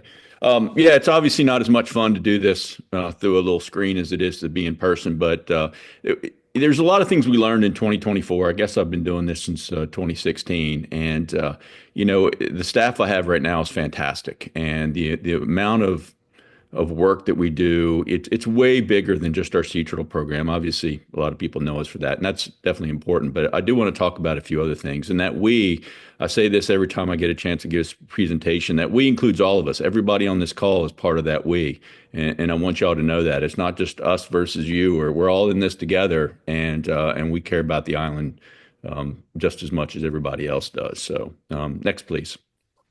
So one of our projects, that looks a little different, but one of our projects that we keep an eye on is our Tidal Creek water quality. The creek doesn't stop at the edge of the river. The river doesn't stop in Wilmington. It goes all the way up to where the Hall and the Deep come together near Jordan Lake and Chapel Hill. And so everything that gets into the water system affects our backyard. And, we keep an eye on two measures. The top one is chlorophyll, which is, if you have a really green tidal creek, that's a bad deal. That means you have a lot of algae growth. It's not the same as plant growth, marsh plants, which are natural out there. And if it's below that green, it's good, right? And so you can see most of the year, just one little blip above there in the green. But most of the rest of the year is good, which is great because that creek flushes really well with nice, clean offshore ocean water. Same with oxygen levels. That red zone down there would be a problem. We'd end up with fish kills, and we stay above that all year long. And that's really good to know. Next. And just to kind of take home, small algae blooms and healthy oxygen levels, which is great. Next, please.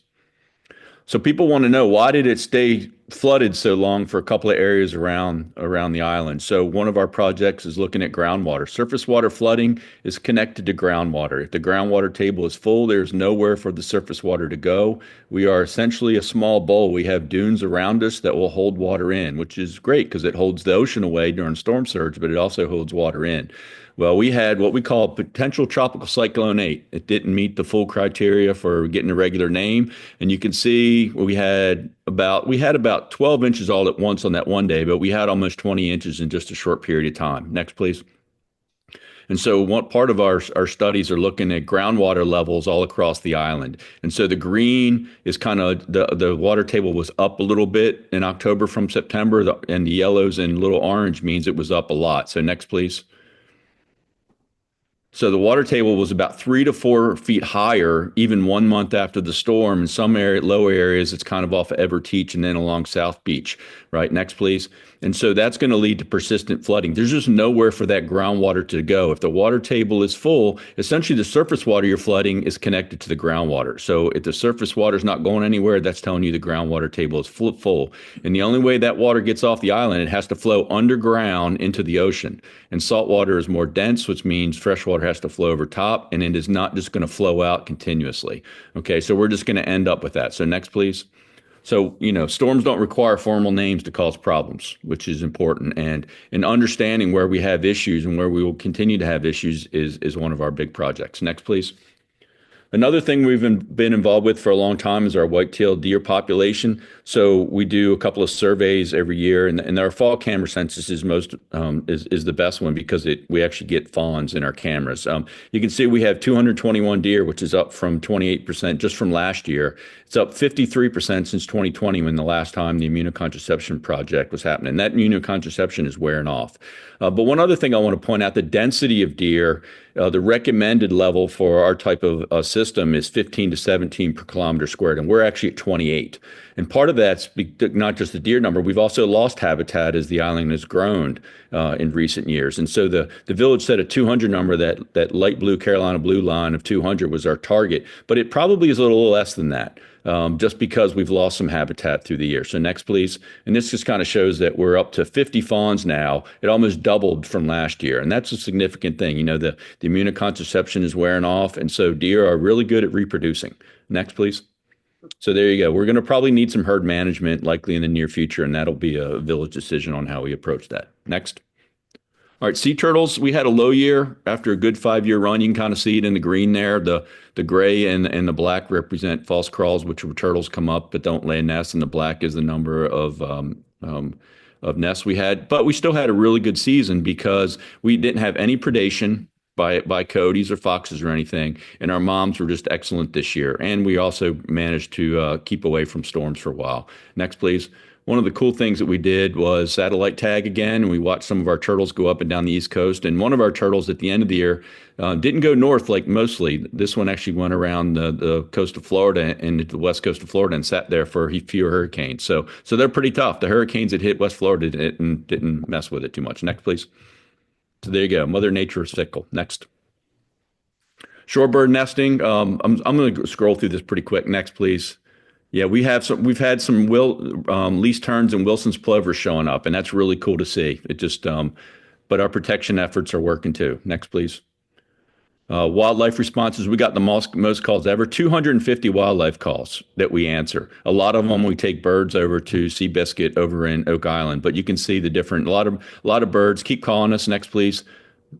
We have our wildlife hotline. Call our main number there and hit option 5, and we'll get out and do our best. Next, please.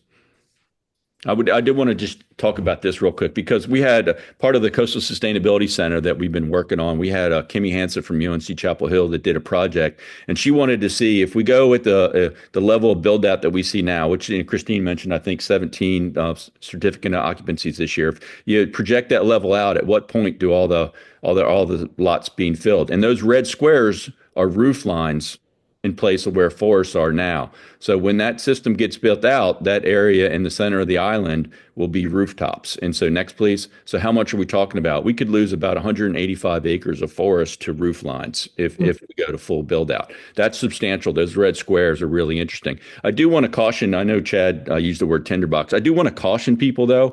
Maritime forests, the great thing about that canopy, it holds moisture in, right? Shrubs and grasslands burn way, way worse than maritime forests do. It's not that maritime forests don't burn, but a key to keeping a forest healthy is keeping the moisture level in it. And so the more trees you remove, the more potential there is for a dryness below, right? And so it's not something we shouldn't keep an eye on. We definitely should. But right now, with the moisture levels in there, we're okay. But we don't want to start losing the maritime forest canopy because that's when we run into issues. Next, please. So land preservation is very important. The Smith Island Land Trust, we already have a land trust on Bald Head. I'm happy to talk with you, or Katie Chattis is a board president for SILT. We're happy to chat with you about donating property. Next. There you go. Last thing, Tuesday, April 8th, please put it on your calendar. Lots of great discussions if you want to learn more about some of these projects. It's really valuable. I mean, you want to talk about the future of the island, this is the place to come ask questions. And we're always happy to have those conversations with you. So thank you very much. I appreciate it. Thank you, Chris. And that was the quickest, most packed conversation we've ever had. I love it. I appreciate you so much. And now we are going to move on to welcome David Sawyer, CEO of the Bald Head Island Club and Shoals Club. Thank you, Mrs. Osborne. Chris, you set a really good pace. I'm going to try to match yours. I want to thank everyone for their time this morning, and I'll provide a brief update on the clubs on BHI. Next slide. Next slide. So the clubs are doing well. We have waiting lists for membership at both clubs. We have 1,332 member families at the BHI club. We have 850 member families at the Shoals Club. With add-on memberships, extended family memberships, there are over 5,000 individuals who are members of the BHI club. Guest pass holder activity this year was up 14%. Yes, it increased 14%. That's different than what some of the island folks had this past year, but the club saw an increase, and that included 20,000 additional users of the clubs, and that contributes to about 8% of the overall club's revenue. Next slide. The pools had over 73,000 swimmers this past year, and it continues to be one of the busiest of all the club amenities. Next slide. It was a really strong year for racket sports growth at the clubs. We added 6 pickleball courts, and that gave us the ability to resurface the tennis courts and make them 4 premium dedicated tennis courts, a big upgrade over the hybrid courts of the past. Croquet also, we had 2 full-time professionals on board this past year. They're going to be returning this year in March, and that gave us the ability to triple lesson revenue for croquet. Next slide. The fitness center was probably the biggest improvement to the club amenities in the past few years. For those who haven't had a chance to see it, please come and check it out. Our high season usage doubled in July and August, and we're really hoping that this helps our members to live a healthy lifestyle on Bald Head Island. Next slide. Golf. We did see golf revenues or golf rounds go down about 8% from prior year. A lot of that came from the storm impact in the fall. We had to close the golf course for a couple of weeks in September. And about 92% of all of our golf rounds throughout the year come from members. So it's only 8% of rounds come from guest pass holders. The new golf simulator bays have helped with private golf lessons. Our junior clinics are up 12% over prior year. And the indoor golf bays give our members a chance to continue to play golf even on inclement weather days. So if anyone who's on the island today wants to play some golf, please head over and book a time in the golf simulator bays. Next slide. Food and beverage revenues are up 11% over prior year. The new Coffee Bean Bar opened up this past summer. Revenues are up 50% over prior year. And private event revenues and weddings are up 35% over the prior year. Next slide. It was a really busy year for capital projects. I've covered a lot of them for the BHI Club. The Shoals Club is also making improvements to the club facilities. The biggest improvements this year were the Latitudes Bar and Restaurant and the Sandbar Grill. Currently, the pool deck is being resurfaced, so we're expecting to have a really good season ahead for the Shoals Club pool. Next slide. This upcoming season, our focus is on completing the development of the Swans Quarter property. Next slide. Next slide. So this development is going to add 82 additional parking spaces, very needed, 3 new croquet greenswards, and new shade structures for pickleball and croquet. Next slide. This is just a design view of the construction for the new shade structure for the pickleball courts. Next slide.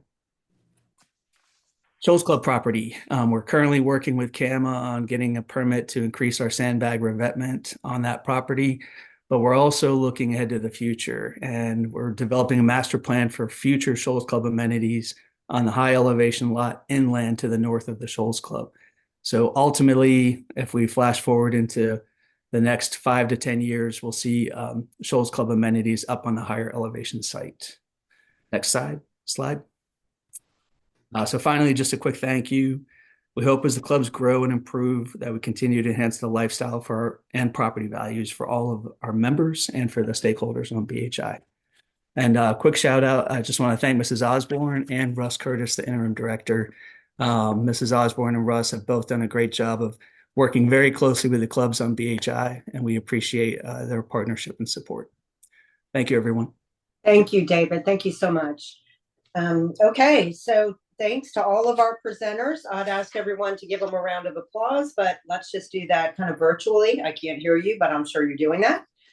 We've got a great group of people that we work with, and we appreciate every bit of our island counterparts. All right, so I do have the results of the election, but before we read the results of the election, if there's any questions or comments from the audience, we invite those at this time.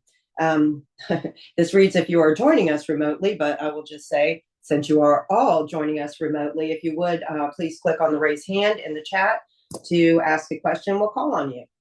When you hear your name, you'll be asked to unmute yourself and speak. If you, okay, so yeah, just please tell us your name and your BHI address before you speak. And Kim, if you would let me know if there's any questions from the online audience before I give everyone the election results. I don't see anybody raise their hands, so it doesn't look like we have any questions. Okay. Oh, wait, we just got one. Marcel, hold on a second. Okay. Hey, good Hi. morning. Welcome. Hey, good morning, everybody. This is Marcel Provencher. I'm at 9 Snowy Egret. I've had a house on the island for many, many years, and I'm just wanted to ask. First of all, this has been a great presentation, great educational session.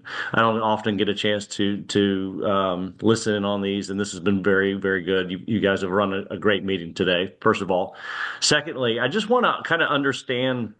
And I don't know if David can speak to this or who can speak to this, but since I've been coming to the island, but since 2003, quite frankly, the expenses of the Bald Head Island clubs, and I'll use that in check. And this is not pointing fingers or anything, but they have gone kind of out of control, and we've had lots of amenities added, and they're lovely, and we've also had more members, and there's more people visiting and spending more money. So, is this appropriate forum to kind of ask David to kind of speak to how we're going to control the rising costs of coming to Bald Head Island, not only for us but for our guests when we have them out to the island?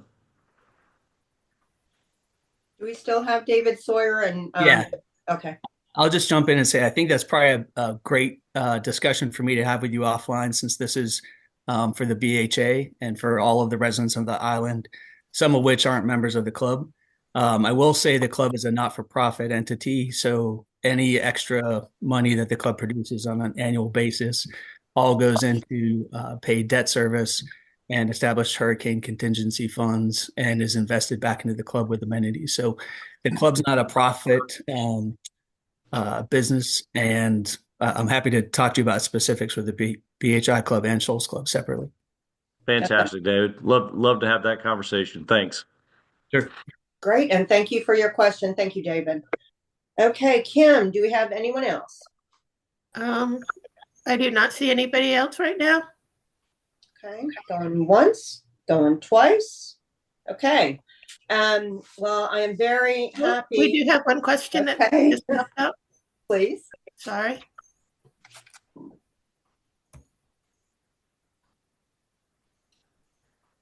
My name is Catherine Foxworthy, 3 Elephants Foot Trail. I own a lot on the island. I've been going there since I was 13, so for over 30 years now. And again, thank you all for the presentations. I was especially, I'm an environmental scientist myself, so I just had a quick question. Again, if this isn't the forum to ask it, but what about some post-construction stormwater management and plans for the homes that are being built? Should I just bring that up in our regular association meetings?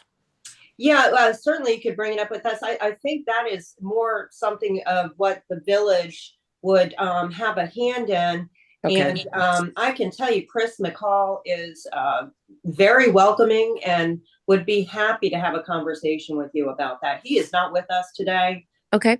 Hey, Christine, I can chime in from the developer perspective, because we still own all the CAMA permits and the stormwater for the entire island that's not developed.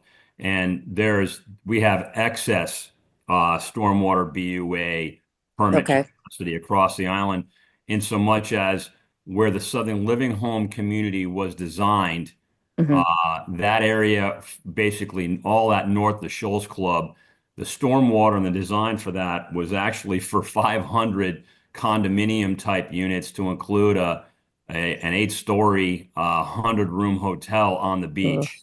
So a lot of that, a lot of that is not there. So we actually have excess based on the current run rate that was outlined by Chris Shank in terms of stormwater and CAMA. And we do have the ability to move that around on the island. So, for example, David Sawyer's work at the club, he's fully loaded for the stormwater that he needs to do what he needs to do, notwithstanding to the extent that he would need more, we have excess and we could provide that to him. The same thing with what Chris Shank plans for the Conservancy. If he needs some stormwater, we'll do that. And we work regularly with Chris McCall on all of that with the village. Okay, Chris McCall. Thank you. That was a great question. And I want to thank you, Chad, for hanging on and answering that for us. Thank you. Yeah, Christine, could I jump in here for a half a second? Oh, please do. Catherine, we have our village retreat coming up in another week or so, and our engineers that are working with us with stormwater management will be making presentations. Any questions that you have, Chris McCall is the right person, but it'd be great to have those in advance of the retreat so that they can be incorporated in some of the conversations. Thank you. All right. Thank you so much for popping in there. I appreciate it. Okay. Kim, do we have any other questions? No, we do not. Okay. I'm going to wait 3 seconds because you're going to tell me we do. Because we do.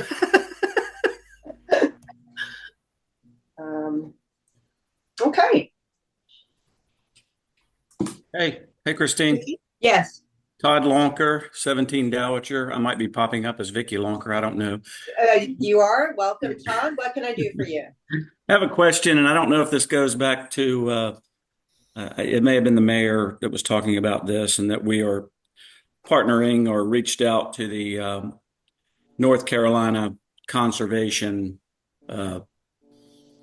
Land Trust, the North Carolina Conservation Land Trust, about properties on the island and protecting those properties. So my question is, why wouldn't we reach out to SILT, the Smith Island Land Trust, for this, or have we done so? And also, sort of a two-parter, does the Conservancy have a role in these types of discussions? Wait a minute. Go ahead. Okay. Yes, we have reached out to both SILT and Land Trust in North Carolina. This effort that we're looking at right now is weeks old. And so the extent of reaching out is, we're still at that very early stage right now, trying to figure out how we can be supportive of those agencies and only really creating new, I don't want to be creating new bureaucracy if it already exists. And so the conversations that we've had with SILT already are very much along the line of how can we help them as opposed to replace them, if that answers your question. Yeah. And I guess the second part of that, and I don't know, you mentioned maybe it's creating too many irons in the fire, but does the Conservancy have a role in those discussions also, or would they need to have a role? And I could be misinterpreting the whole process here, but just curious. No, well, they always have a role. So I think that the research that Kimmy did for the Conservancy is obviously going to be very critical to the way we look at the island. And so without doing anything, the Conservancy's involved. Chris has two hats. I mean, he wears a Conservancy hat and he wears a Smith Island Land Trust hat at the same time. This type of effort is going to be really closely tied with the Conservancy. I think that the actual administration end of it will be more related to Silk, though. Hey, Todd. Okay. Yeah, this is Chris. Yeah, we're involved. We've been talking with, and I've spoken with Peter a little bit about this and Katie. So we're definitely aware of all this and happy to facilitate as best we can. All right. Thanks, Mayor. Thank you, Chris. Thank you, Todd. Okay, Kim, do we have any other questions? Not at the second. Count to 3. No. Nope. Okay. Well, we are going to go ahead and close the questions down now then. And I'd like to share some election results with everybody, with all our members. So this year, we have elected 2 new members to our board, and those 2 new members are Derek Crump and Victoria Lonker. I'd like to congratulate the 2 of them, and I look forward to working with them, as do the remainder of our board. I'd also like to take this opportunity to thank William Bourne, Joel Michaels, and Tiffany Williams. All 3 of them ran, and they had great little excerpts in our Compass and Island report. I really enjoyed getting to know them better and just listening to them. These are a group of 5 people that care about our island and our membership. And I'm truly excited to work along a couple new people. So thank you all for taking the time to run. Can be thankless at times, but it's very much appreciated. Okay, so now we are going to move on. I just have a few things to say. I would be remiss if I did not talk about our past executive director, Carrie Moffett. I'd like to recognize Carrie. She served as BHA's excuse me, executive director for 14 and a half years. Carrie knows the island well, if not better than most, and she cared for the island and its residents, and I believe it showed. Today, our board and our team members, we wanted to honor Carrie's service with an honor tree, and we thank Carrie for many years of service, and she will receive that certificate. So I just wanted to share that with everyone because, she had been here for many years, and we all got to know her. And this was a second home to her. So second, I would like to thank the guy sitting to my left. His name is Russ Curtis. And I'd like to take this opportunity to thank our interim executive director. Russ arrived on our island during some extreme flooding. I remember telling him to make sure to pack some waders. And what I remember more so is that it didn't seem to faze him. Russ immediately put himself to work, meeting with the team members, board, his island-wide counterparts, as well as BHA members. Russ also rode out Hurricane Helene here on the island while helping me run a remote board meeting. And just this week, while helping to organize meetings and events, Russ will have finalized and finished out his tenure on Bald Head Island with a southern snowstorm. Russ has been invaluable as our interim executive director, and I thank him as well as his wife, Lisa, for sharing Russ with us these last few months. Thank you, Russ. Thank you. Thank you. Okay, now we are going to move on to Mr. Joe Bronner. Well, recognizing Joe Bronner, I would be remiss if I didn't remind everyone of his servant's heart. Joe, along with his wife, Judy, have given their time and talents to just about everything Bald Head Island. I am so proud that for Joe's last act of service before moving off the island, that he was a fellow board member for BHA. Well, Joe will be missed. I thank him for his unwavering service and steadfast, wise advice that I will continue to call upon. I do hate that Joe is not with us here today, but just spoke to him yesterday, and they're doing well, and they're near their children. So we will miss Joe, but we thank him very much for his service.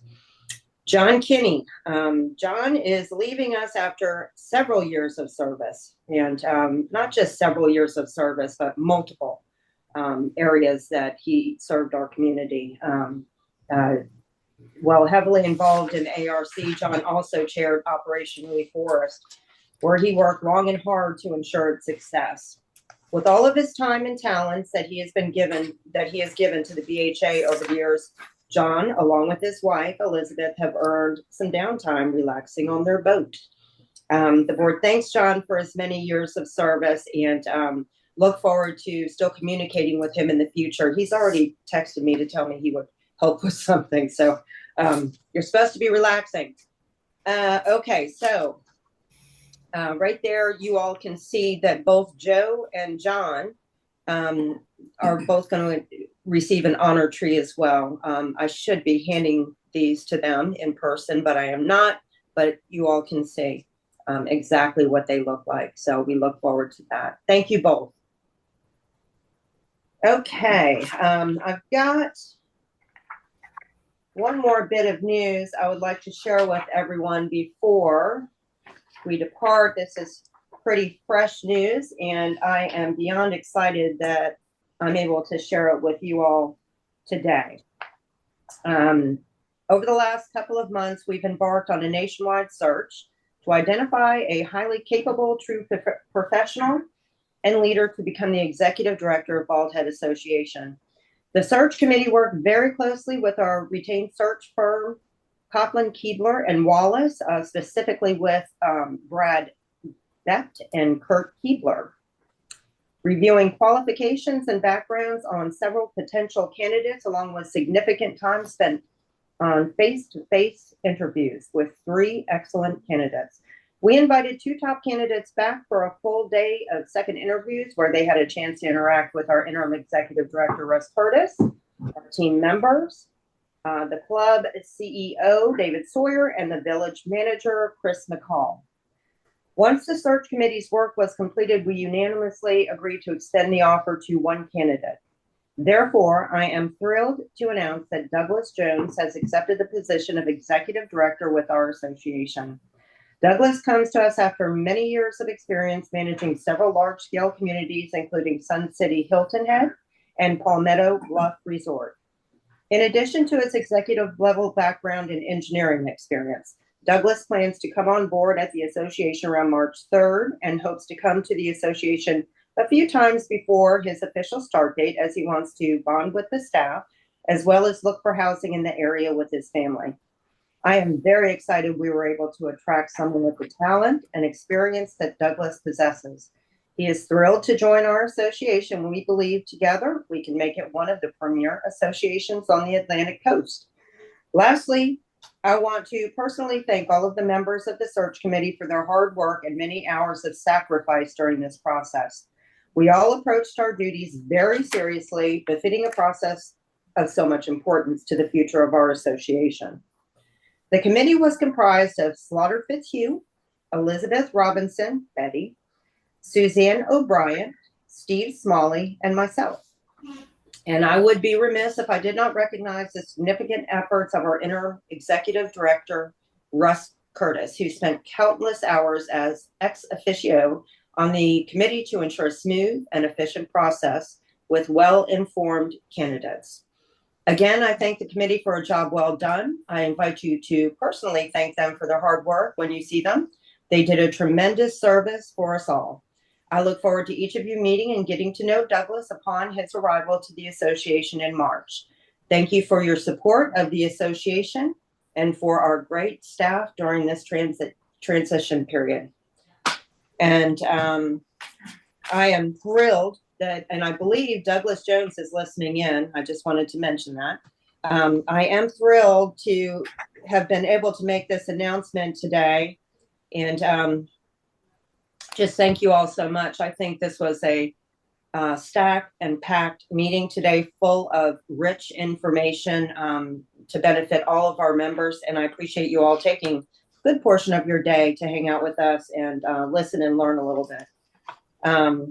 So typically I tell you all to enjoy your time together. We have to move on to meet with our remaining board members and our 2 brand new board members, so we can get started on working on the behalf of our members. So before we adjourn, I'd also like to thank the members of our 2024 Board of Directors for their service and acknowledge the installation of our 2024 Board of Directors myself, Christine Osborne, Betty Robinson, Paul Carey, Steve Smalley, Victoria Lonker, and Derek Crump. If there's no further business, do I hear a motion to adjourn? Any of my fellow board members? So moved. Sorry, I was getting off mute. Do I have a second? Second. Second. All in favor, say aye. Aye. Any opposed? Okay, I call this meeting adjourned. Thank you all so very much. Thank you.